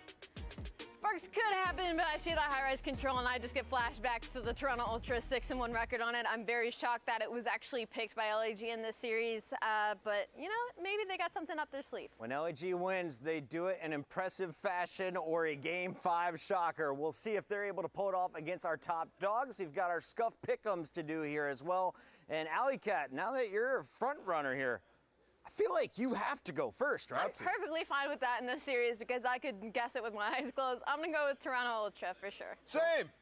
Toronto Ultra. Toronto Ultra Shocking. for Nameless. LAG, don't look to your I, too, right. will statistically choose the number 1 seed over the number 8 seed. LAG, Don't guys are the Close your underdogs. eyes. And that's when they're most comfortable. I will say, I'm looking down right now, and Scrap's getting some extra help. I don't know if he's shook, you know, sitting across from LAG, but he just can't get his stuff set up properly. You look at him, he's just all over the place, bro. Giving Scrap a little bit here before we get going. Allie, call out some individuals, though, if we are going to see an upset from LAG like they pulled off against FaZe Online, or if they're going to make a run to top 6 like they did at the start of the year. Yeah. Who can help lead this squad of young players? Man, low-key, I think it's got to be a DiamondCon masterclass. I feel like when they were finding success earlier in the year, it was off of DiamondCon having really consistent and really solid performances. I think they're going to need him today. Well, that's going to do it. We're going to send it over to the casters' mouths of chance. Let's get it, baby. Let's get it, baby, indeed. We're in for a very, very spicy week of Call of Duty fans. Welcome, Miles and Chance taking you through this winner's bracket matchup. That's right, it's the purple teams, folks. We've got LAG, Toronto going up against each other. And yeah, it's fun here. It's really cool. I mean, if you hadn't joined us for the first series, the players are literally right there. 2 members of the LA Thieves on the rafters above us in the gulag. I can't wait, mate. Yeah, it's a very strange, but also like a very pure environment, right? Like we're used to the LAN atmosphere when fans are roaring. Like you can't sound as much online. You can't hear or you got to crank your headset if you want to have that ability. Not here, not right now. They are literally sitting 10 feet across from each other. You can stare into their eyes the second you clutch a 1v1 or 1v2. So an intimate environment, it's very pure in that sense, and things might be out of control. Obviously, Seattle's like they already set the tone. They set the tone very, very well. Well, it is man on man. I mean, can you see him behind me? Yeah, you can. There's Scrap that side. There, he's right there as we get things ready to go here in Burbank Live. Again, Major 4 so far, so good after a very, very spicy start. I think for this matchup, though, Chance, I mean, we're talking time and time again about how important this matchup is. LAG, the stats not necessarily on their side. But now you get yourself to this point, still very much in a dangerous position in terms of the runs to champ. How much do they need it? Well, this match, not necessarily too much. This for LAG is if you get it, oh my God, this is great, completely fantastic. But obviously Toronto, one of the front runners, if not the front runner for the actual tournament. But if you get the 10 points, it's fantastic. You're really just looking for that good showing to get the ball rolling. It's going to be a long weekend. Well, folks, we'll keep you updated with anything that happens in-house. I mean, we can hear quite a lot of the players. They're very close to us, so whether it's sneaky strats or a little bit of trash talk that doesn't make it to air, we'll give you everything we've got. And so far, Ultra are giving everything they've got as well. Nice 10 points. Starts them off well. And then, well, Estriel, by the way, just to throw this out there, one of the top performers is against, like, the best teams in the game. So, Estriel, definitely a player you need to keep in the back of your mind for the side of LAG as well. They should be clear to collect a decent chunk of time. Envoy, not smooth moves. Misses the jump, doesn't get the power position initially, and that just means LAG should have a bit of a better time locking it down. And you can see Flames, his headset works loud and clear. Knows exactly where Envoy was coming from. Yeah, you're in the cage, just going down. P2 rotation inside, taken care of Biestrial there. Beautiful shots. The second there once again. Cars exploding, all sorts of clearance done with. Diamond Con will be the man over here on the hard point for LAG. Lovely rotation chance. That's their first of the game. And obviously, for Toronto Ultra, they have a 15-2 record on this map, so these guys thrive on Karachi, but a start like this, LAG, it is just a matter of keeping like the pedal to the metal. They're in a great spot. The rotations have been clean thus far, but obviously, you know, the setup is one thing. The execution is different. Toronto Ultra, I mean, they storm right back. That is one push to get back in the mix. A two-piece there for Cleanix, and that is 30 seconds that LAG might just have to chalk up. Yeah, what good news. You're going to the other side of the map. Bad news, there are members of Ultra every single nook and cranny on that way over. On Cleanix now, making it tough for Esriel to make that clearance across. He finds it. Diamondcon wins his upstairs, finishing the job that Cleanix began there, his Envoy. The final few seconds here of P2 go the way of Ultra. Yeah, and if you're gonna like lose out on the final 30 seconds on P2, you better be damn sure you win that rotation. So LAG, clean house, get a perfect setup around the time as well, like players pushed out past top third, and well, Cleanix gonna meet his early demise. Fame there to give you two, and Insight, last man standing, absolutely nowhere to go. Has to wait for his teammates to get back in the mix, but he got the pick. One kill in Junkyard, wide open. Insight blowing this P3 out. And here they come. Here come the boys from Toronto, flying forward to that hard point. Pushed back, now right onside the time. Esriel brought down. Cleanix, nice work. It's 3 dead in the feed for LAG. And that is bad news from LAG, but what a ridiculous play there out of Insight. Doesn't get the cruise missile, but I mean, quite literally, just ripping heads to make that break. And I know for Toronto fans, Insight frying in respawn, well, you love to see it. It's not been a fantastic season for Jamie Craven. As of recent, though, the form has been ideal. Lead change and big work now out of Toronto Ultra as they push forward. Through Coop, though. And these check-ins are absolutely clucking. Big kills there from both sides. The battle towards the new hardpoint, not going to be a friendly one. Spawns for LAG, a tiny bit better. And this is also the third rotation in a row that LAG have won. They get there first, and they get all the entry kills in Envoy. Shaky shots around the pillar, can't get it done either. The Gorillas, they've won every rotation. They're still losing this game. You need a good hold. You need it right here. Purple arrows on the minimap. That is Ultra on the approach. Fame, nice shots. Not enough for the second. Envoy. He gets into the hard point, and it's another break. This time round, 40 to go for Ultra. And granted, this is an extremely difficult hill to hold, but they just cannot get any time. Diamondcon gets traded out, and that means everybody else from the Gorillas coming off spawn. Toronto, know what direction they need to look. Every single trade rolling through, and LAG effectively just playing keep away. Nice little final tag there coming in through Esriel, but it is scrappiness on one side of the map, and on the other side of rotation. Close game so Scrap far. versus Fame here in the kill feed. This is an important battle. And Fame's getting that extra edge, but Scrap a very difficult man to kill. Oh, difficult man to deal with, where it helps his teammates there to back him up. So there we go. One angle of attack now to work with for LAG. Forward you fly. Fame's extinguished by Envoy on the Diamondcon. And keep in mind, 10-point game, but this is the first rotation that Toronto are actually going to be clear to win. Diamondcon can't make the impact either. So Ultra have the lead when they've been getting out-rotated. Well, let's find out what happens now when they win the rotation. Got the rotation, and they've been thriving from the scrap time so far, keeping themselves well ahead. 20-plus points and climbing now. LAG trying to get in there. There is a little bit of discourse, and no one on the time for now. An open hard point, but 3 down for Ultra. This might be the game of nobody can hold. Good Lord. LAG absolutely ripping through that setup, and I mean, Insight just going to have to be that guy. He's 12-5 for the moment, but he just always left in awkward situations. Ultra, final 20 seconds on this hill. They're setting up for the kill. And they get themselves at least the players out of the point. 2 down. 1 more to go. Ultra sent in for it. Cleanix on the hunt. Easy peasy, lemon squeezy. That's your point with 10 to go. I mean, I'm just waiting for anybody to actually effectively hold down a hill. It has been breaks on breaks for both these squads now. It has turned into a very scrappy game. Still, though, Ultra holding on to that sort of like minimalist lead, but back towards P1. Cleanix giving it the entry. Means Ultra maybe have a slight advantage to trying to get this time, but Cleanix repositioning, playing for some extra kills. There's at least one that's going to be happy for it now. First hard point set complete, folks. Looking at the scoreline, pretty close indeed. And that's going to be LAG now trying to get themselves forward on this break. Nice 2 in the feed. Diamondcon can't get any more out of that life as Cleanix. He's late to the battle. And he's going to take a big old hit there. Not enough to keep his boys in these power positions. So, Chance, this is a lovely bit of time for the Gorillas. Yeah, and Cleanix is struggling, too. He's doing everything he can just to be a nuisance, the thorn in their side. But LAG capitalize on effectively. They got the rotation towards new, and they're getting this final bit of time. Yeah, and the final bit of time as well. What a big moment here. LAG have taken the lead. I'd love to go for a listen with Toronto Ultra. See how they sound. One at a time. Hit. Toss him down. One top red. He ran. He ran off. Play breaker. Yeah. Go left for scrap, okay? Yeah. I know he's at top red, bro. Try clear red if you can. He's top single, bro. He's gone top red. He's laying down by the single door. I'm pitching Single. Can be really weak. Can be really weak. Want to be back like the diner somewhere. Yeah, heard you. I'm here with you, mid. Simple bar. Bar's really weak again. Back downer, one shot. Absolute back downer heady. Yeah, In mail weak. Fame. Champ back diner. Flames. He's pushed out back P5. Diner really weak. Astro. Astro one in time. They haven't chopped me out yet. Lane front window. We can. We're already cubby. He's pushing front, like mail, front mail. On the window. Laying down calf as well, Fame. Yeah. Calf is absolutely dead. Nice. Mark close mail. We should Mail dead. Nice. Play this, bro. Trust. Behind the bar, weak dead. Nice. Back down. Put it across, bro. I think it has to be there. No, Calf. What's calf? Plat. Top plat, win in red. Jump to red. Jump red. Plat. Go back down as well. Yeah, back downer door dead. He's gone top red. I have him. Dead. I'm picking left Gonna now. be more Put diamond and Fame. Yeah, you already front time on me. Front window. He laying down. Hit my diner. There's two. Another one. Back Push alley. me out front. That's fine. He's pushing mail. Just one. I'm playing back parker right now.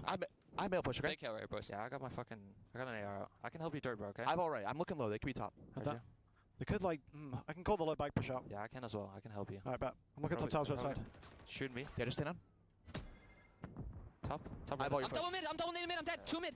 What's that mid lane? Archer's Fame really weak on the yellow car now. One push up mid lane again. Yellow car, yeah. 2 out. 2 out. One close right. Close. Weak. Mid lane. 2 mid lane. Challenge.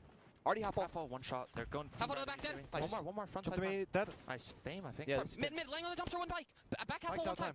Half all. One's already in the back. Deep half all weak. Half all dead. Nice. One time me. Make cut, absolute scrap. Going mid. In P1, inside P1. Backdoor. Right One shot in time. Fame. He's backdoor time. One's P1. There's 2 back on you, one shot. Diamond comes P1. Close mid dead. Nice. Close back on you, nice. One at a time. Wait for you guys. Looking for one third, I think. Push out, Pike. One at a time. Right One corner, bro. out. He's weak. Champ back front time. He's backdoor. Front time. Dead. One more. Nice one at a time. And low bikes. It's 2 there. Okay, No I bikes, I don't see him. I'm rapid set. Still front time. Front. He's back left as well. Low church on me. Dead. Yeah, Low church on me, weak. Go, Let's go. Yep. Low church. One low church. Look for one. He's still right corner. Still low church. One bridge. Top bridge up. Low sandbags in the cubby. Yeah, one top bridge. What do you know, folks? LAG with a home field advantage here, playing from Burbank. What a scoreline we have here, my friend. And I just remember it is shades of Envoy. He's got a 0.5. There was a brief moment in time after the Major 2 where he was consistently dropping these kinds of numbers. We thought in Stage 4 he had solved that problem entirely, but Envoy's back. 10 and 22, absolutely got world start on a P3. And for Toronto to have a 15 and 2 record on this map, Gorillas are literally picking them apart. Having a great time in his Estriel on a 4 spree. Looking for streaks, looking for the map win as well, if they're getting more time at this point. One more there for the Cruise, and he's absolutely beaming, feeling it now, and the toe-to-toe against Scrap. But that scoreline is not getting any worse. And if Estrio gets this, by the way, which he's got it, now you got the rotation over towards Junkyard. You can fight for this scrap time because the Cruise missile can just blow this game wide open. They're going to have, what, like 240-something on the clock, and you see the setup from the Gorillas, leaving Estrio on the old time. As soon as his teammates get in position, calm this bad boy in, you're breaking down the Junkyard. Here we go, we're getting ready for this one. More Gorillas players need to be in position before you can actually get the break. So here we go. Get into a power position maybe, call it in. This Cruise could decide the map. 2:44 on the clock too. LAG 6 seconds after this goes boom. No good. Doesn't get anyone. Here comes the hit through the front. Fame, naded to the ready. Trophy systems, they're working overtime. Pistol, work from Fame. 3 down, last man in sight. Cut down as Estriel gets kill number 7. That's crazy. And LAG get the map. That is absolutely crazy. That? To set the I would have tone never for have seen LAG getting a map off of Volta. I'm thinking they have no shot of God 15 damn. and 2 record compared to 5 and 10 for the Gorillas. And that is a masterclass of a performance. I mean, look, they were unable to hold a hill early on in that game, but as soon as they found their rhythm, I mean, they just caught the flow state. Couple of hills in a row, chain them together, never looked back. And I mean, I'll be honest, this is officially scary hours. I was thinking it was a 2-3-5 necessity, but already LAG, they got options now to win this series. Well, folks, that's our first upset, I think, so far of the tournament, and that's a big one. LAG, map number 1. Very happy to get that. And the stats, not too bad whatsoever. Chance again. Big love to Estriel for the spree. Everyone else pulling their weight. And again, Estriel, one of the sort of players, even amongst the league, that plays extraordinarily well against the top teams in the game. So you got to appreciate that level of consistency out of a rookie, but obviously everyone to make a contributor. Flames had his moments, like to break that final P3 as well. Flames goes on a 4 spree maybe to help get that break. And I mean, LAG just out here making plays. And it is important to mention, Gorillas have been one of the most disrespected teams this year, literally from the jump. As soon as the roster comes together, people are calling for their heads, attacking them, challengers players, calling for coaches' heads as well.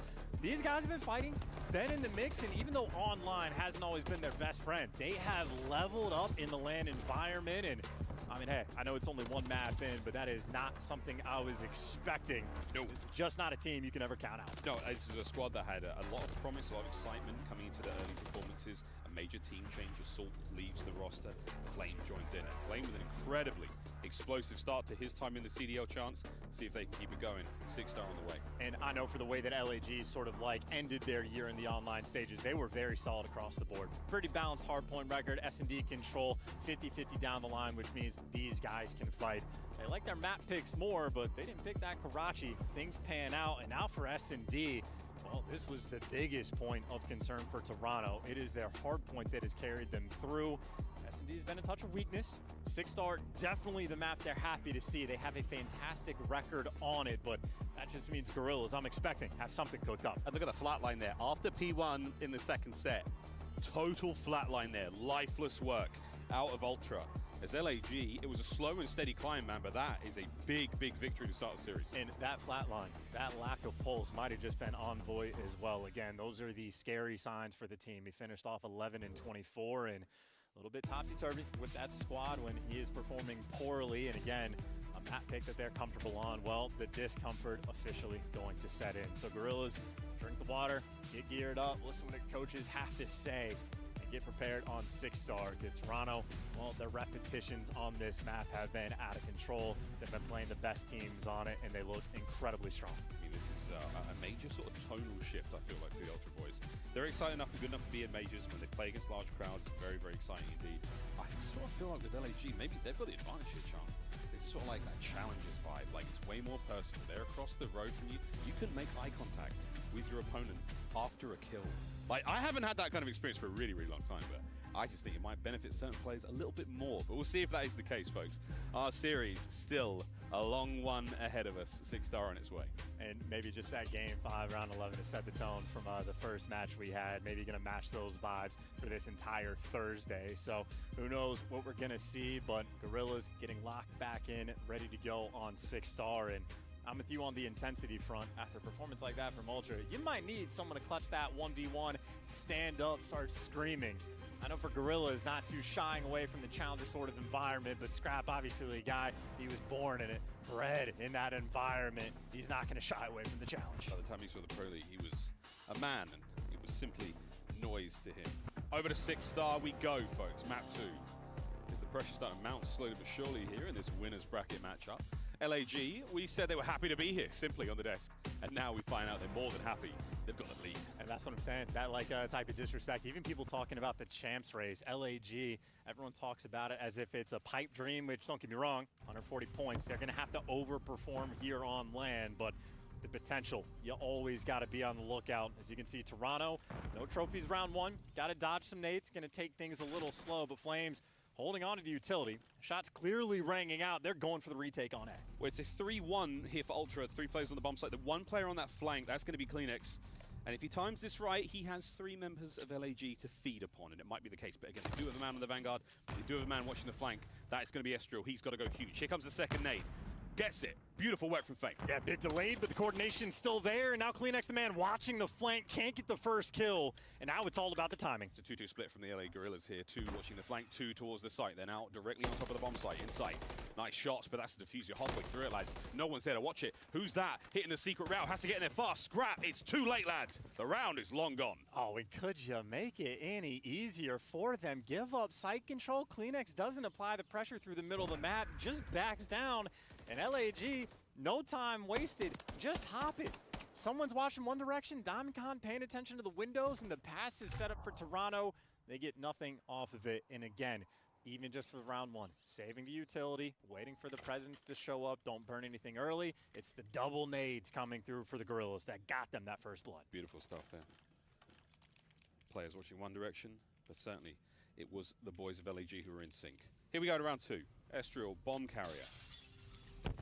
3-2-1-1 here for Ultra on the attack. LAG, a slow line. Yeah, very much playing for someone to get over aggressive and see if you can find that first pick. And well, we'll see if anyone's going to overcommit. Envoy, nice and aggressive on the map, but while it's playing for picks on one side from LAG, I mean, Toronto effectively spread the map out a little bit as well, but they're reading B pressure. And Toronto, for the moment, have read this wrong. At least the bomb leaning towards this A site, but maybe mind games. A lot of attacks getting thrown one direction. LAG trying to trick them, now rotating on the other side. Time the essence, though. 50 seconds left on the round. Oh dear, Kleenex, you saw something, but from behind, the kill comes through. Envoy dodging it. Timing, whoa! The shots were brilliant, but Flames a little too hot. Diamondcon gets his, all down a scrap. It is rival 9 players in an MCW's world. Flames guns him down in a 2v4, not something Ultra had any faith in. And I think the mind games there for the Gorillas paid off. That's a lot of stuns coming out, weird directions, and just for that first blood, Kleenex bamboozled, looking the wrong direction. Ultra not prepared for the pressure. They got beat down in map 1, and hey, that is 2 clean rounds in a row coming out from LAG. Crazy stuff. Again, the stat lines are a little funky in this matchup so far, folks. Yeah, that's right. That's real. Damage, no kills. Beautiful stuff there from Flames, though. That too. Let's see if they keep it going. LAG have a slight advantage against Toronto Ultra in their matchups in Search and Destroy, and this one is no different. And the initial play calls from LAG sort of indicate they're going to be happy to play for these A-site retakes. Toronto incredibly efficient at getting the bomb down. Envoy had 19 throughout the stage, but Envoy also had a .65 KD. So the bomb plants are one thing, defending the site after the fact another. And LAG, they're squaring up for the retake once again. 2 through mid, 2 through long. How great can it be on the retake? The frag will slow you down. Here come 2 through middle as well. It's a war on 2 fronts. Who will break first? Fame finds his. Oh, 3 down. On no insight for the clutch.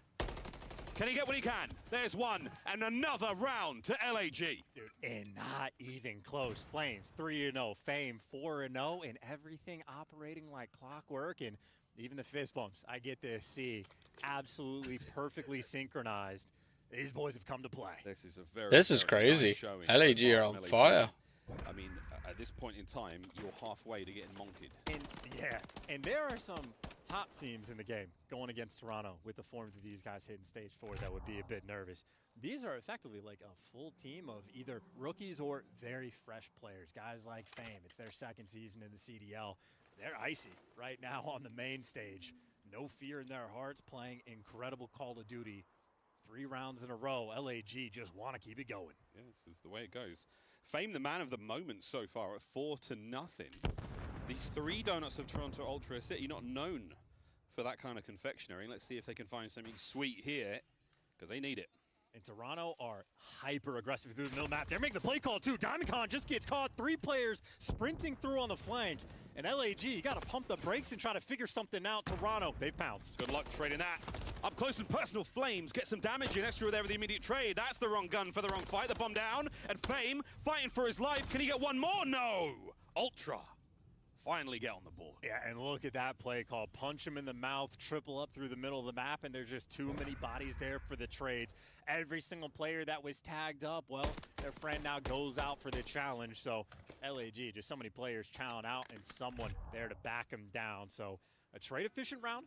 The first blood, absolutely the difference maker. Ultra with a little bit of confidence. You can see Scrap, Motormouth, probably going to make an aggressive play call again. Yeah, I'd like that. What did you hear? They're trophy now close. Don't worry about me. They're getting trophies down. They're getting ready. Yeah, these casters are doing their best to have their own listen-ins during Search and Destroy. And this time around, we might not need it. This round's already exploded. Lovely nades. The down low seeking play absolutely cut up. It's going to be a 2v3 with Toronto with a man advantage. Here comes Scrap. Yeah, great tag. Just going to back him down. Nice clearance for Envoy. You see the trophy to make sure he can plant the bomb safely. And Diamondcon for the reposition, but the angle a little too difficult. Still just taking your time to get this bomb down. A time. That's exactly what you've got right now. Take that time. Wait for the kill. DC finds a big one. Scrap gets peeled. Now it's down to Envoy. Well, Inside able to get one on Fan. Everybody's just playing, you know, it's a very delicate game to go for these challenges. An Insight angle way too perfect. He is but a pixel for Diamondcon, and as soon as Envoy gets the call that he's mid, easy plants. Should be an easy hold as well for the 2v1. It should be easy. These fellas don't have to move. The purple team in the form of Toronto Ultra with an overwhelming advantage in this situation. What can Diamond Con find? Well, 30 to go. He's trying to play with the timings, right? Hasn't shown any presence for 10 seconds, so he wants to isolate a gunfight, and well, he is isolated. 1v1, gotta go against Insight. He's trying to guess. Where might he be? Where might Insight be? That's a 1v2 for the ages. Diamond Con cuts Ultra in half.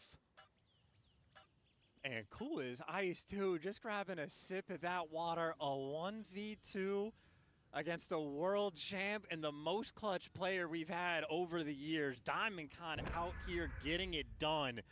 And what a difference maker. Instead of a 3-2 game where Ultra's making the comeback 4-1, lead is beginning to look insurmountable. The teamwork from LAG has been on point, and when they needed it, Diamond Con has risen. As far as their reactions go as well, you're right, man. Absolutely cool as anything. That's a 4-1 advantage right now against one of the best teams in the league. And it looks like another day in the office for LAG. And just like the hard point, though, got to keep the pedal to the metal. Keep it going from LAG. And obviously, last round, Toronto hyper-aggressive through the middle map on defense. You can see LAG are honestly setting up for it. Number 7 in the vents is looking for the middle map push, just as Estriel waiting for a little bit of presence. So LAG very much want at least a little bit of information before they start making a call, but they're holding on to all of their utility again. This is a really interesting strategy. Yeah, the heavy pockets of the LA Gorillas players. This late into a round, it does give Ultra, I mean, I think an air of unease chance. They're still guessing. And they're forcing it through B as well. There's no tricks being pulled, and they were ready for the middle map pressure, but Envoy still wins the gunfight, and CleanX, aggressive as always, might just be there to break you down. A perfect round from Toronto. No funny business there. LAG wanted to play the mind games, but a steel trap up there for the Ultra Boys. And perfect game is the only way to describe it, really. We're watching the coverage in the final few moments there, that P3 top bar position. CleanX makes a lot of noise, his teammates behind him instantly watching his flank. Perfect coverage, perfect teamwork, perfect round. And now from Ultra, I'm very curious as to what they're going to do on the offensive round, just because they've been like giving up the A site. They're getting the bomb down for free virtually every time. LAG just want to go for the retakes. Do you want to trust yourself to hold on again, or do you want to mix things up? But I suppose if they're going to give it to you, why not do the same thing again? You got a killer lead right now for LAG. Can you throw 1 or 2 away and still maintain the initiative that you've had so far? Here's the bomb plant. And this is so fast, by the way. It was a late trophy coming out, but you didn't even need it. LAG, not a quick response, a pure 4 versus 4. Yeah, and we've just thrown nearly everything we've got there. The trophy is now gone. Insight, back at it on the stairs. Here come the smoke. A couple of tags, not really enough to get anything done. Over to Envoy, brought down in the 1v3. Over to CleanX, doing what he can to keep these boys back. But no, it's Fame, it's Flames. 2v2 now. Gotta run towards the bomb, but Scrap gonna gun you down. 1 man left, but CleanX to reposition. Estriel gonna have to jump in between them. Can't get it done. Gunny on point from Scrap, him and Envoy. Well, they're there to lock it down. And I gotta say, from LAG, that is exactly how you want that strat to go. Every single piece of utility is just burning, and as soon as the trophy is out of the mix, then comes the smoke, then comes the hit. But still, those smoke situations are chaos, and Toronto deliver. Still a lead, though, from LAG, but they've been struggling, faltering just a bit on their past 2 attacking rounds. It's really just been through the middle of the map that they've been having issues. And this is the thing, you give yourself one sort of mistake, one kind of, we'll see how that one goes. Ultra take full advantage of it, and they're 1 away from tying it up. And you can see Ultra sort of smell blood in the water. Middle of the map has been the weakness, and they've just pierced through the setup once again. Yeah, 2 players in the flank's gonna be tough. Diamond Con wins the 1, that's massive, gets away with his life. That changes the game entirely. Yeah, the fact that no trade came through. Envoy now gonna force to make some sort of hero play, and he's taking the round, and honestly, should have a freebie. And he can just turn LAG on their heads. And this route has paid off nearly every single time we've seen a professional player take it. Insight, backed up. Can't get a single life out of it. Oh no. We thought the play was going to be by A. Little did we know it was a B hit. LAG now on the move in a 4v2. And now by the time you shoot, you're just not in the play anymore. Scrap, is he going to like full send it over and try to stop this guy on bomb? Yes, he does. But Flames is ready, and LAG making the adjustments. They're about to go up 5-3. You have played Ultra so perfectly. Envoy now making a case for it. The smoke's going to help, but the coverage is not there. 5-3. Map point, LAG. Dude, and Envoy just can't get comfortable, right? Like the middle of the map was open. DiamondCon locks it down and gets out with his life. No trades. And Envoy was in prime position to make the play, but he plays it a little passive. As expected, DiamondCon's going to be looking for him, but LAG take the initiative, start making moves, and nullify that flank entirely. A 5-3 lead, and they've responded to that mid-pressure. And obviously, I mean, the play is going to seem obvious from my perspective. They're giving up the A plant. Toronto have been happy to take it. And it's going to be the exact same setup once again. But look at every single nade rolling through. Doesn't connect. That trophy just put in overtime for Toronto. You've been training Ultra to not expect any nades or anything. This time round, every nade hits. So LAG flexing the muscles of the playbook. Yeah, now Kleenex is in an interesting spot. And he delivers. First blood, nice and aggressive on one side. So now the retake coming through. It's a different situation. Too big of an advantage for Toronto. Ultra Boys are all across the map trying to win their ones. They get one out of it. Oh, Flames gets his. And that's a 2v2 now. On Envoy in the position to maybe catch out a player here on the rotation. Scrap is the absolute man on the bomb. Yeah, great intel as well for Flames up top. And the Gunny on point. Does he send Envoy in for the kill? He doesn't. Toronto keeping it passive, but the time on their side. Flames is trying to stay alive and buy time for Estriel to hit the flank. He's trying to hit the other side of the map here. Oh, that's a big win from Envoy. Now eyes all towards Estriel, wherever he may be. The smoke is certainly going to help, but he's going to need all the kills, and it won't happen.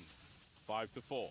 Yeah, Scrap just finds himself in the perfect position always. Sees Flames up top, can call it out to Envoy, and no mistakes being made. I'm thinking maybe Envoy wants to trade out the one-shot kill, but could have been two players there trying not to make mistakes and just handling the intel game efficiently. But still, though, from Ultra, got to dig deep. LAG, First Bloods have been solid for them. And if they get it, they've been executing. A delicate moment at the start of this round. Yeah, to go to round 11 here in this cage. A scary place to be. LAG looking to close out the advantage they had. Ultra all over the site. Trophy. Engage, Flames finds it. Envoy on the hop. He was spotted though. Pressure now on. And there is no rush. A minute and 10 on the clock. You know one player's down low. You're ready for the flanks as well. LAG, that's their point of attack. They're looking for Scrap down low. We were looking for it, but they're not going to find it at all. Minute to fly. Got him. Oh, that's huge. Fame. He in Flames now. Going towards the top side of the site. 4v2, LAG can do no wrong. Envoy's playing hide and seek. He is playing hide and seek behind this bomb, praying he can pick up a two-piece. And this is the flank. There's no way Envoy picks this up. There's one. The smoke check, nothing. Now inside has to fly. Has to send it in the 2v, with the 1v3. What a clutch this would be. There's just simply no way. Even in the smoke, the bomb's gonna get planted. Nice spot as well. And there's just nothing you could do. Insight's gonna have to gun basically every single player. No freebies in this round. DiamondCon's on the stairs, lying in wait for it. Here it comes, the chow. Easy. And that's the map. Wow. LAG 2. Wow, Toronto wow. Ultra 0. Bro, and these guys are icy. Unbelievable in the hard point, and then even when things started to spiral just a little bit in the S&D, DiamondCon is there in the 1v2 to absolutely lock it down. Talk about a difference maker of a round, but young player from LAG delivers for his squad. And, hey man, I think this is not a result that anyone expected. Go LAG's way, but one map away. As I say that, fuck it. That's already spicy. Gets so much more interesting. Are we really destroying the pick'ems of day one, folks? Yes, I mean, yes, we really, the pick'ems are eating it tonight. Well, that is an explosive start to what is already, set to be an interesting series. But LAG have changed the game for all of us here in Burbank. Home field advantage might be one thing. I know it was a tough travel day for the Toronto boys, but they absolutely got their rest last night. I saw them scrimming, and early reports, a lot of, words coming out of the player practice areas where the Ultra were exceptionally strong, and I mean real strong, against absolutely everyone. Let's find out how strong they are. Chance, high-rise control in just a moment. What are we watching, man? What's this? We might be listening to a lot of useless chatter around the scenes because in-game is the only talk that actually matters, and LAG have answered every single question in high-rise control, especially interesting because it's the map that Toronto basically haven't played all year long until this stage. They've been grinding it out for this very moment. Well, now's the moment. Well, actually, after the break, that's the moment. But that's where we're going to go, folks. Don't go too far. The action here in Burbank is simply getting started. A long day of COD ahead of us. But this series, a very spicy one indeed. LAG find themselves up 2-0 over a strong squad in the former Toronto Ultra. We'll find out if the comeback starts or if it's the beginning of the biggest upset of the tournament so far. We'll be right back.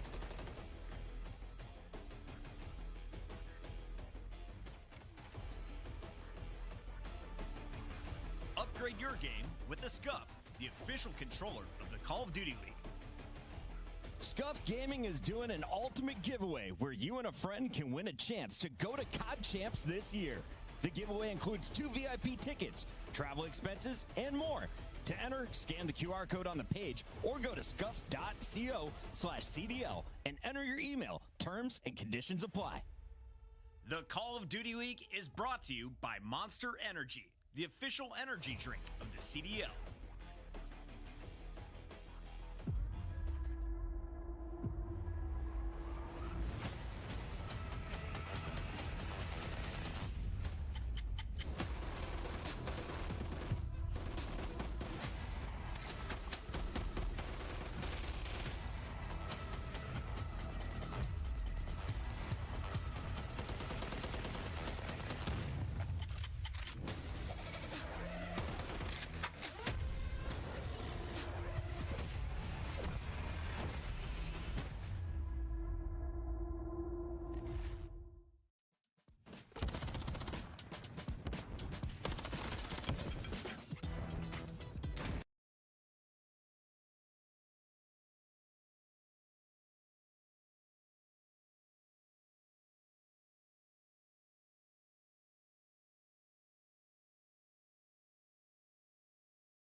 Welcome back, folks. Whoa, what a turn we've seen here in Burbank already. The day has started in a spicy way. 2-0 so far for Los Angeles Guerrillas.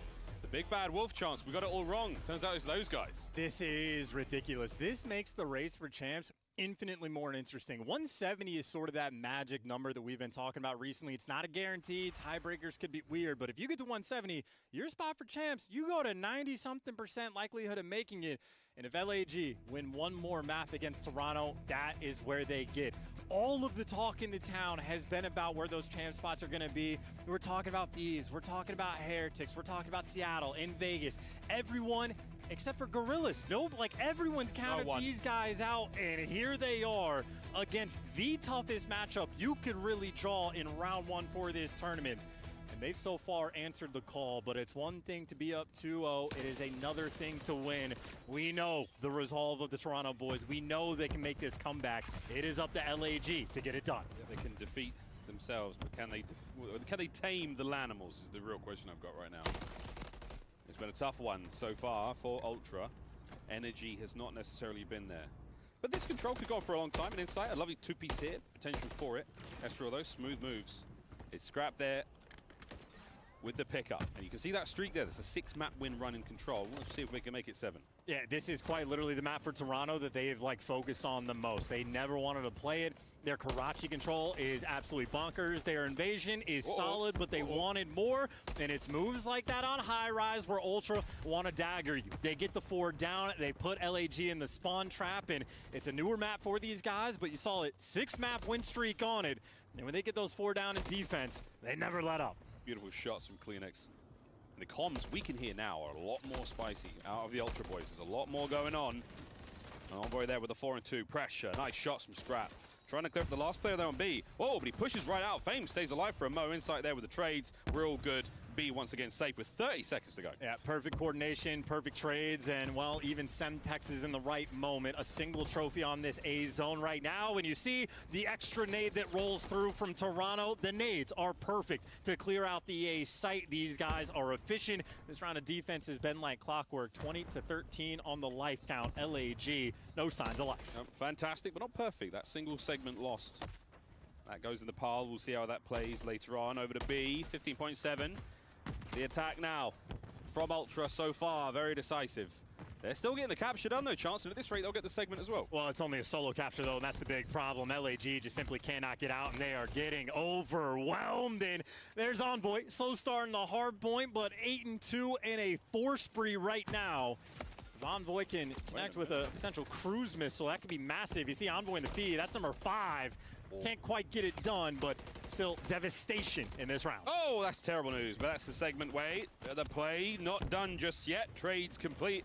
Envoy doesn't manage to get the cruise, but you get the round. Nice start here from Ultra. Yeah, 10 kills from Envoy in that first round. That is a third of the life count just evaporated by him from LAG, but some of the better teams in the league, we see him. If there's ever a moment of 4 down on defense, it is so difficult to dig yourselves out of the hole. And we just watch from LAG's perspective. They're just running into a trade blender. Every kill they got is traded literally in an instant. And that just means LAG are going to be forced to respond in the exact same way. Classic high-rise hold. Been doing it for quite some time, since, 2009. Through the glass, into the open air. Trophies down at the ready over towards blue. So the top side of the map, we might be hitting A in a moment, or is it all a ruse? We'll be going B, and Envoy cuts the map right in half. Almost like a round of S&D, just sort of spreading the map, looking for the picks, and they're able to get 2 of them. So now you get options. They're able to get all 4. So now on the flip side, if you get a clean 4 down, what can Toronto do? Oh, Scraps in your spawn. That's a problem, boys and girls. We deal with that for now, but you've already lost a segment at B. The second one's on the way out. It's a 2-man capture. What do you know, folks? Ultra come out swinging. And they're looking for it, too. They're looking for the Estriel jump over, but it doesn't matter. He slides in, picks up 2 big kills, and LAG turning the tides. Poor opening break, but they have held strong. Toronto, maybe not back to purely square one, but still a difficult moment to get out of. A lot of love to Estriel, though. I mean, he battles his way out of that position. He gets himself a 4 spree in a row, and now he's still dancing. He's still dancing, but he cannot dance with the devil himself. Envoy, 12 and 4. He has been a monster so far in the map. Second segment of B, toast. Oh, but they managed to save a... No, they don't. He had everything he needed except for a trophy system. What could have been there from Toronto, and maybe now what could be. Great tags, even through the wall. 3 down, and now now, A, there should be so much pressure coming from this direction. Ultra, 2 ticks through on this one, and B-Zone and it falling as well. LAG, oh, it's a 2-piece from Esther with an A. That's the last man there on that side of the map. This could be game. A and B captured at the same time. Folks, it's done. 2-0. Yeah, look at that synergy and look at that enthusiasm. That is a quick round. Ultra, I mean, they dug to the depths from that one, and they just simply set the tone. And I mean, I'm just peeping the stats. Everybody right now from Ultra getting involved. Everybody 2K plus damage, and that is an incredible round. If they just had an extra trophy system at any given point, that round ends 30 seconds in advance, but trophies didn't even matter. Ultra, that is perfection. Little chat scrap there. You might have picked that one up on the mics. We're starting to get hot. And the stat lines here for the Ultra Boys, very, very good indeed. 4 spree for scrap, 3 for CleanX. See if those can become cruise missiles. 2 on this map is nearly devastating. The Flames finds himself his first. Flame, in we go. All 4 down. 2, maybe 3 boys on B, 1 on A. 3 on B, 1 on A. Ultra, what direction are you going to go and how coordinated are your nades going to be? That B progress is flying. With 3 players on it, it goes away at about 12 seconds. And they're going to get it. Ultra, now they're going to have to defend A for the rest of this round. Very, very tough. Halfway through A as well. Diamondcon's 3 and 11 might not matter whatsoever when you get yourself on the board. But now a slow hit. That's big. Estriel once again. The Lanimal himself. He finds a couple of big kills. And now you're trying to clear out this side of the map. Is that going to give you the clearance to make you over towards A? Not really, but awkward battles across the map, chance. Both sides in danger. Yeah, and Diamondcon just going on a marathon. He is literally just running in circles and not able to pick up the spawners. So him and Estriel trade places, and Diamondcon not able to find his groove on this map at all. And maybe a squandered opportunity, because you had so much pressure out of your base, but Ultra welcome you back to it again.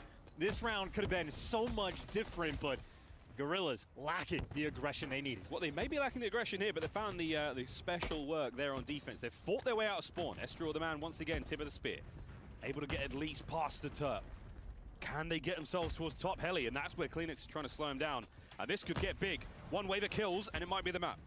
Still, though, you're going to have to actually get that wave. Envoy and Insight showing up in the feed for the first 2, and CleanX prowling in the power position. That's a freebie. Diamondcon, last man down, though. Easy trades for CleanX, and back to your spawn. You go. Yeah, right back to it. Immediate pressure now from Ultra. But they don't have the manpower to keep LAG at bay. Oh, Envoy, though, he is playing the game of 2 men at 21 and 9. That is absolutely sensational. That's great comms as well. He knows the guy's one shot, happy to go for the chow, and LAG just feeling the heat. They are staring down the barrel of a hot 3-0 on this map. The cushion that they built might be a necessity. See how far it can go, though. CleanX, nice work. Insight joins him in the feed.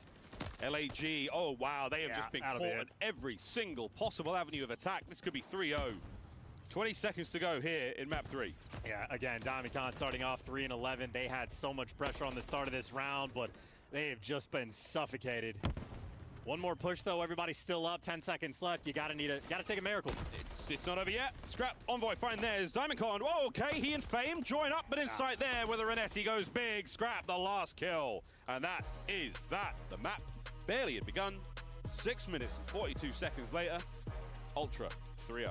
Yeah, and if that's not the fastest high-rise control we've had this year, it is definitely going to be in the top 3. Ultra, they took their 4-minute break after the map. While they bring it back. Whatever talk do the they reverse had, they sweep. come back with some fierceness. That is now a 7 high-rise control win spree for this team, and that does really make things interesting for the rest of the league. I know Ultra might be down, but everybody's paying attention to what we want to do in the pick and bans. Having high-rise control in your arsenal like that, well, again, it's just going to be a theme for this squad through the end of the year. Which, as you called it perfectly, you said, you know, Toronto Ultra, never down and out, always a chance for them to fight. And this is absolutely a perfect case of that. Those stat lines pretty wild, pretty crazy. Things got mean halfway through that. But that's a 2-1 now in this series as we're pressing forward. LAG, what a start it was. Can they close out another hardpoint chance? The first one, again, you totally and utterly sent Ultra to the cleaners there, flatlined after a first set of rotations. We'll see if they can do it again. Well, their map pick, funnily enough, it wasn't even the Karachi. LAG have a 5-10 record, now 6-10 on that map, but that was Ultra wanted it because their record is absurd. It's weird. LAG picked the 6-star for the map 4, but they have an 0-5 record on it. They also did not play it throughout this stage. So they were bad on it initially. I think if they get scrapped to fire up a little bit as well, they'll be back in it. From them in a long time, so I don't know what to expect. But LAG, that was quick. Maybe they have something cooked That was up, a quick certainly on the map retake front, I'm thinking about Game 5 now because Ultra control. Clearly, as you can see from the highlights, they found their form. I mean, that's true flow. That's absolute dominance. Perfect execution of plans, and if not for one sort of crazy surge of life from the LA Gorillas, an absolute beatdown. So back to the drawing board with very, very little time left in the season to do so when it comes to high-rise control. I think if the folks who play LAG later on in the competition, you can win this one as well. Oh, you absolutely want this one because even for the high-rise specifically, I think they might have had a small case of the yips. Again, very small windows of opportunity you have on these attacking rounds, but LAG, even when they created those opportunities, absolutely no execution on the back end. So a 3-0 beatdown. Maybe that lead they had initially for those first 2 maps is going to be a necessity for them because personally, I think we might be looking at a Game 5. Yeah, Rio will be Game 5 if we have to go that far. And again, that 6-star hardpoint is a moment away, folks. A very, very interesting series. If you have just joined us, Toronto Ultra, they go down 2-0 in a seeming, an unheard of fashion. Very, very convincing displays out of LAG. A 3-0 on high-rise control brought everyone back right down to earth. Over to 6-star. The highest of highs in the Call of Duty world. This map is. Let's see how we go. And I just know how many fans are sitting on the edge of their seats because if Gorillas get this one, I mean, Carolina fans, Thieves fans, Vegas fans, everybody right now that is going to be on this Champs Threshold bubble, if LAG get it, they might just rip an extra spot away from you, and it is going to be a dogfight just to get that final one through. So a lot of teams playing on LAG's downfall, but this is their map pick, the 6-star. Again, the records do not look good, but these guys have been on the lab to figure things out, and obviously a big factor in that poor record. It was a completely different map. It was a completely different map with different hills, no more water hill. LAG, it's going to be a new look for them, but obviously you're talking about first half in the series versus latter half. Ultra, you can see perfect on the map 4s there, or excuse me, perfect the map 1s. I got that backwards. They actually slowed down a little bit. So LAG, that's a big opportunity if we're putting faith in these stats. Again, I think the stats are a little more recent, so I'm the recent form as well. LAG have certainly come to play today. They've looked absolutely clean in the search. They've looked very fiery in the hard points. And right now, I mean, their side of the cage, not necessarily the stage, is empty. There were some anxious onlookers there from the LA Thieves. And when you see them go up 2-0, I mean, there is a lump in your throat you do not want. Here we go, though, folks, into 6-star. Map number 4 here in our series. Yeah, big surprise for many. This is still match point for the Gorillas. I know if we're focused on the Gorilla side of things, it was both Flames and DiamondCon that were feeling the heat on high rise, but I think the man of the hour on this map, or sort of the X factor, the focal point for both squads, it might just be Dylan Envoy. Again, 10 or 11 and 24, he finished in the first hard point. If he's going to drop a 0.5 again, LAG, a team that will capitalize. And if you do win this, LAG, this will be your first win on 6-star in a regular match of the season. So, good luck, boys. So far, Envoy off to a lovely start. Makes it 3 in a row, as boys have still got the time. And again, if Envoy is the X factor for the squad and you're looking out for him to not go double negative, he starts off perfect 3-0, Ultra the perfect break, and DiamondCon is taking the route to flip spawns the wrong direction. He's on a 3 spree, but they're just desperate to get this P1 breaking. They're not going to get it, and they're not going to get the spawns. That is a wild decision as LAG is struggling to get kills. Mission failed successfully. They've got spawns right-hand side of the minimaps when we're going after this one, and Ultra, they'll be the guys getting it close enough. Unless it was an evil plan, a ploy. What kind of malarkey is this, as Insight has enough of it and finds himself his second kill of the map? And Flame just caught between a rock and an Insight right there. So again, spawns lost, poor rotation in LAG, starting this map off in the worst way possible. And Scrap right now in prime position to get some kills. At least you trade him out, you sent 2 to deal with the water pressure. LAG, step 1 complete. Now you gotta make the break. Phoenix looking for another one there. Step 1, step 2, oh, done. God. That's 3 in the feed right now. Ultra marching forward towards that 50-point mark here on P2. And this is just too comfortable right now. The trades can't even roll through because CleanX is doing a little bit of a dance, but at least the pressure's here now for the break. Yeah, lovely work. And through the front we go. LAG, they start proceedings off nicely. Trades are complete. Last man left alive, Envoy. Can he kill 3 members of LAG? No. That's the break. 15 to go. And Toronto, well, yeah, you're spawning in the back. You're going to be forced to flood. You should be able to overwhelm this P2, but even for how much time, you got DiamondCon showing up the feed. Him and Flames take away an extra few seconds, so it's going to be a 40-point lead on the rotation. But P3 is the closest thing we have on 6-star to a money hill, and LAG are here way in advance. This could absolutely transform the game for them. They get right back into it. Insight, though, he's shooting hot. Kleenex and DiamondCon exchange a little bit of love there now over towards the hard point. It's going to be a pincer, 2 through lobby. The Flames is there to get the ID on 1. Oh, Kleenex finds the other. A massive kill that could have been. There's the contest, and that's the break. Yeah, Kleenex and Envoy going to give you a little bit extra to make it inside the hill, and now Insight wants to play keep away. DiamondCon, nice reads. He saw it was white time. Someone's got to be on the bar, so now you're going for the 50-50 gunfights, but the closer spawns from LAG, they're able to overwhelm. Estriel again, this masterful attack. Cleans up another one. That's a 3 spree from him. Beautiful work. LAG back in the hard point. And it's an interesting moment again. They go down on that hill by 40 seconds. They've done enough, maybe not to tie up the game, but to keep that fight going on rotation. Fame and DiamondCon, though, get caught. Estriel, he's got no help. He's going to have to do everything himself. And hey, in the chaos, he's at least able to give you 2. Now his teammates should be able to swarm. Still, though, a dogfight. The nades from heaven above from Envoy, maybe there to slow you down, but shout out to Estriel. The openers make the difference. Yeah, huge work. Well, Envoy gives you 2. Estriel gets 2. Break now on. Estriel having a back on up. You've got the numbers if you are LAG. If you're Toronto, get a nade or 2 over there, boys. No trophies to be found. Well, as I say it, there it goes. But wonderful work and a lead change for LAG. And Toronto are trying to group together to make the break, and nice gunfight wins as well. Headshots making the guest appearance in the feed, and well, now Envoy does enough to stay alive, regen up in the break, truly in, but for 20 seconds, a dogfight right now on this Statue Hill. This is shades of Karachi all over again. Oh, we're absolutely fighting over every single second, folks. Slamming. Wow. Folks, left, right, and center. The final 10 seconds of this hard point, it looks like it's going the way of LAG. Envoy making a case for it. Rotation in the middle of the map. Again, it's one of the smallest hard point maps we have here on MW3, and even less hard points to work with. Kleenex Nova in the kills, Ultra with the time.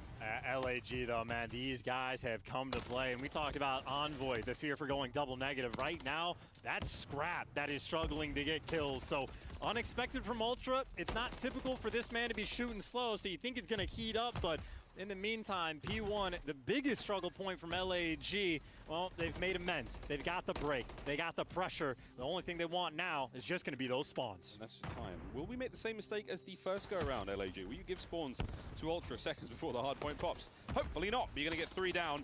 LAG, this time spawned, not by their own hand, but by their opponents. Far left-hand side of the minimap, bad looks for them. And anytime you have one of the best hardpoint teams in the game get a clean 4 down, you might be able to run that score up, but they're just feeling the pressure, and that is just an instantaneous response, and Flames is gonna gun you down. LAG fought from hell to get out of their spawn, and it takes them no time. They're back in it. Well, rotation complete. P2 once again in the hands of the Ultra boys. Envoy trying to make the middle of the map safe. It's the backline you have to worry about, and no one's there just yet. So a few members of LAG are going to get through. Kleenex can't watch this all by himself. He's let 1 go by. However, Insight's got the long line covered there. This could be an interesting setup. Oh, it pays off. Lovely work from Ultra. Still, though, this is time that neither team is going to be able to collect. Eventually, Ultra get the kills, and I do really love that play from Kleenex. Might have let 2 players pass, but times it out on the flank, and now LAG, similar shades what we saw early on, trying to break P2 through the front. Kleenex finds 1. Lovely shots in a DiamondCon. Massive work. An unfortunate suicide there from Fame. Takes care of himself. Insight. Can he get another? No need. His boys are all over it. Ultra are fighting tooth and nail here on P2. And this is exactly how sort of the first P2 went, where Ultra able to get the majority of their time, but the rotation towards New. Gonna go towards LAG, but frankly, that is an insanely strong P2 as well. You're gonna have a 30-point-plus lead going into New, and those Ultra players crawling for the pressure. Fame, though, wins a big one. Locking down the statue side of the map. That means pressure through mid, through the water side. Again, on Money Hill, and LAG are cashing out so far. Insight, oh, on top of the railing. Oh, no, he's done. There's no getting back from this one, mate. Sorry. It was a lovely attempt. but not enough to get his boys in it. Those skulls too close to the hard point there. Ultra got to fight their way forward. Ezreal denies once again. Now through the front again. It's nades after nades after nades. LAG lead change on the way. Yeah, they're desperate for a trophy because those players all spawn. They are just landing them perfectly, but the nades give you 2, but so does Diamond Con. They are shaping up for a full 60 on P3. LAG, a masterclass hold on this hill. Their big difference maker, and Fane gives you so much. Can't get the cruise, but they've taken lead again. This is a battle. These players stressing. Yeah, big time battle again taking place on rotation right now. It's just Flames over towards the new hard point. And he can hear all sorts there. They're trying to clean it out, but they've not checked the stairwell. Surprise, boys. Here's a Flames. You should be able to get at least one more out of this. Oh, no! He does nearly. Juka player out. But that's hard point in the hands of LAG again. Numbers, though, not. God, these nades, you can see how much pressure they're putting on. Yeah, making you uncomfortable, and you're going to have to flood into death and inside. Clean moves. That is going to be all 4 down. Toronto wipe the board, able to get some time. Ultra starting to get things going here. Let's dive into the other side of the stage and see how LAG respond. Deep blue dead. Panel dead. Last guy time, last guy time. Where you right side, right side. I'm one shot. He's looking at me. Scrappy dead. Nice. You're good. Lay down. I can kill mid in a second. I have mid. Okay. Let me know when you have it. Let me know you pick it up. I have off a shell. I got one drop. You already. Yeah, you hurt. Nice. Drop hit once. I have top office. Side top office. Drop. Scrap's there. Scrap was there. Grab 1E for you. Super weak. Nice. Help me assault them. They're gonna be new. They're gonna be new. Make sure you hold. Two ult. Both subs. Okay, I'm helping you. Native one. I'm holding all. Be hard kills. Got one. Nice, one more there. I have blue. Keep on holding blue. Blue, scrap dead. Keep on holding blue. I reopen. Jamie, I'm trying to open. I have statue. I'm about to shot open. I have the white pinch. Close open, Toby. One shot. I have blue. Still missing Jamie. He's not pitching white. I have all the blue.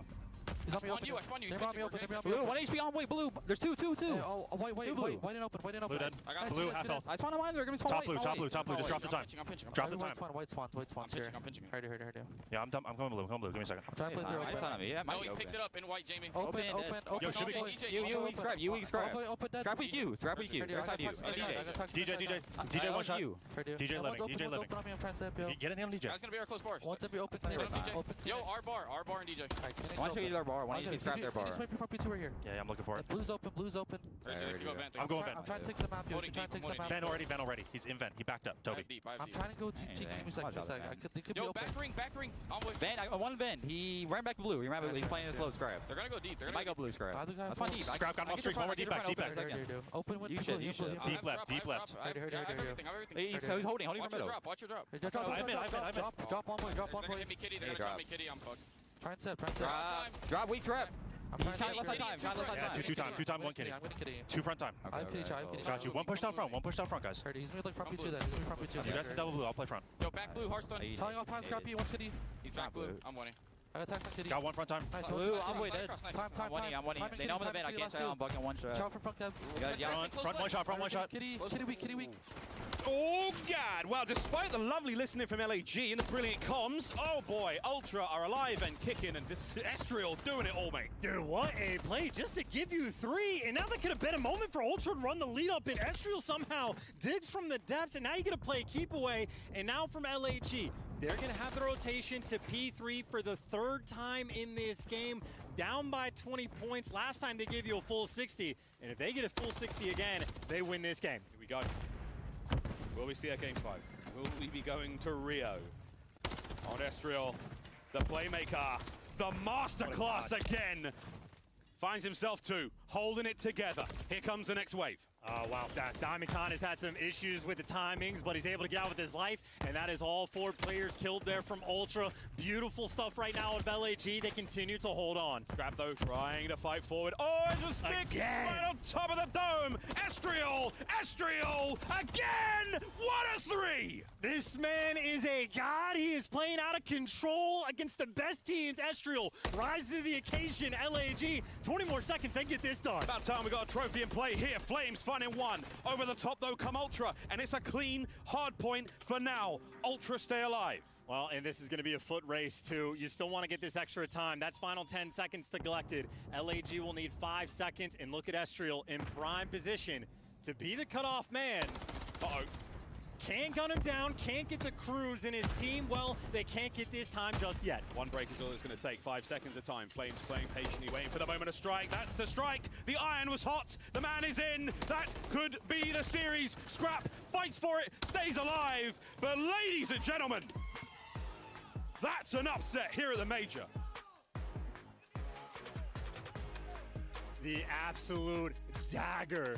Your front runner team potentially to win this tournament. They lose in round 1, and that champs race gets so much more interesting.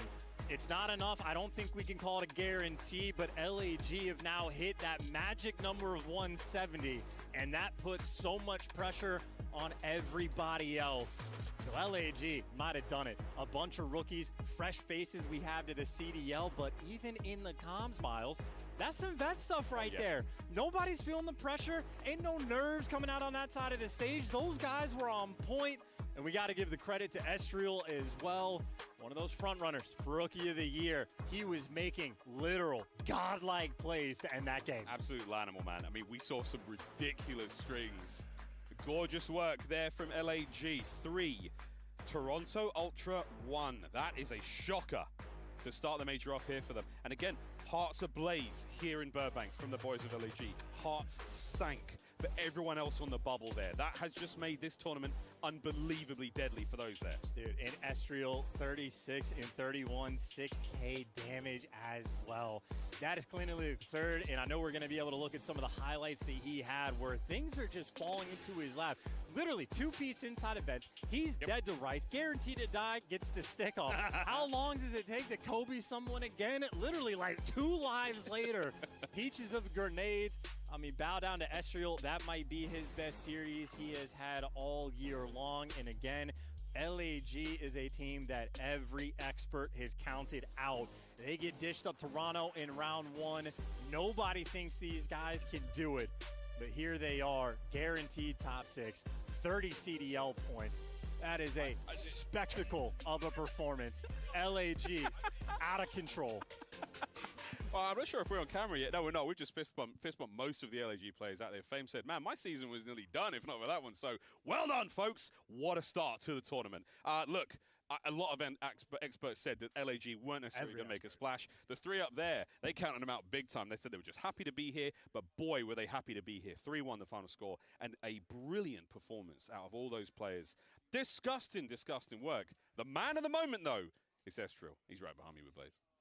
Thank you so much, Miles and Chance. I got Estriel with me. Yo, for the LAG fans in the chat, blow it up. I know you can't be here, but I know some of you guys was rooting for him here in the City of Angels. Estriel, how does it feel to be able to get this win against the Toronto Ultra? It feels great. We knew we had to come out. We had to play our good card, play the best we could, and just do what we had to do to try and make champs, man. This puts us in a good spot, so.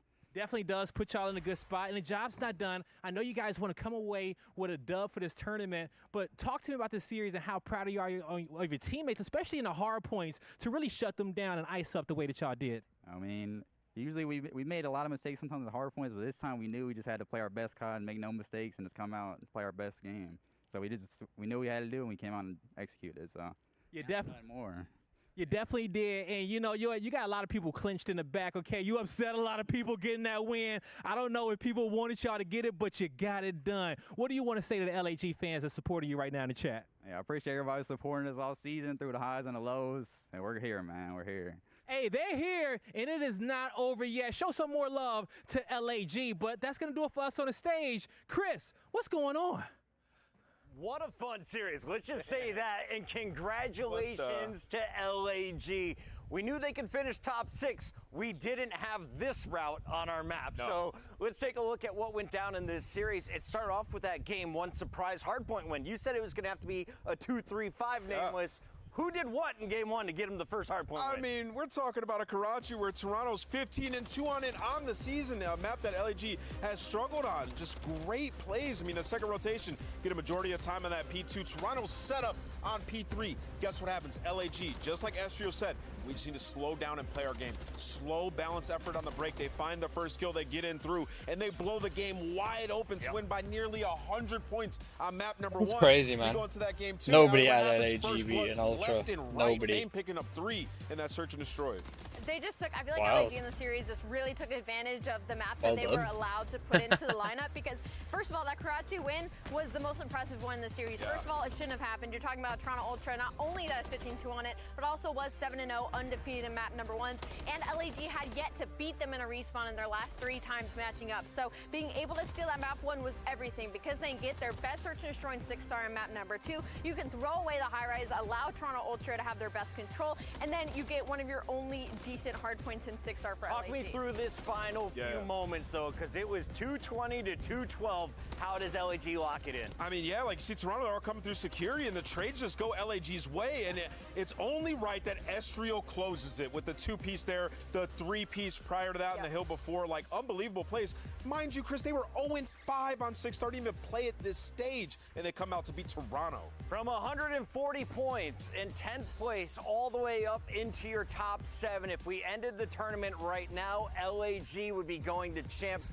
Carolina, not only upset by the fact that they got bumped down to number 9, but guess who's waiting for them still in this tournament? Oh, no. Is that the matchup? So much problems for what we thought was going to be the weekend of figuring out who in the bubble's moving up and down. The fact that Toronto Ultra is now in the Elim bracket, Boston has a chance to ruin Vegas Legion's hopes. LAG is now jumped into the top 8. This just got so crazy with the second match. Carolina plays Toronto now, right? Yes. I'm going to say believe that Oh, my unofficially. God. Let's, for now, look at our scuff play of the game. Oh, while my our God. admins make sure that we are not spewing something wrong. But No, man, I think that's it. I think you're right. Do you want to see Estrio? Blake can't catch a let's break. watch I do. Here is I game do. number 4. It's your scuff play of the game. Take a look at the young man who plays up against the competition. His numbers better against the top 4 teams than the bottom 8, Allie. That's ridiculous. And once again, we talk about an LAG team whose ceiling is just so high. Like, we've seen what each of these individual players can do. Estrio, I feel like, has been the one we've been waiting for a hot minute. And what better time to turn up and go on a 5 spree to solidify yourself this win than against Toronto Ultra. I've been Right, on that note, next game is NYSR versus Atlanta FaZe. I'm going to go and watch this one on the big screen. I got some stuff I need to take care of. I was hoping the first 2 games were going to be done a little bit quicker. But yeah, so you can go ahead and go and watch it over on the main channel. I'll be back for the next games, hopefully. On Friday, Saturday, Sunday onwards. Yeah, have a good one, and I'll see you then.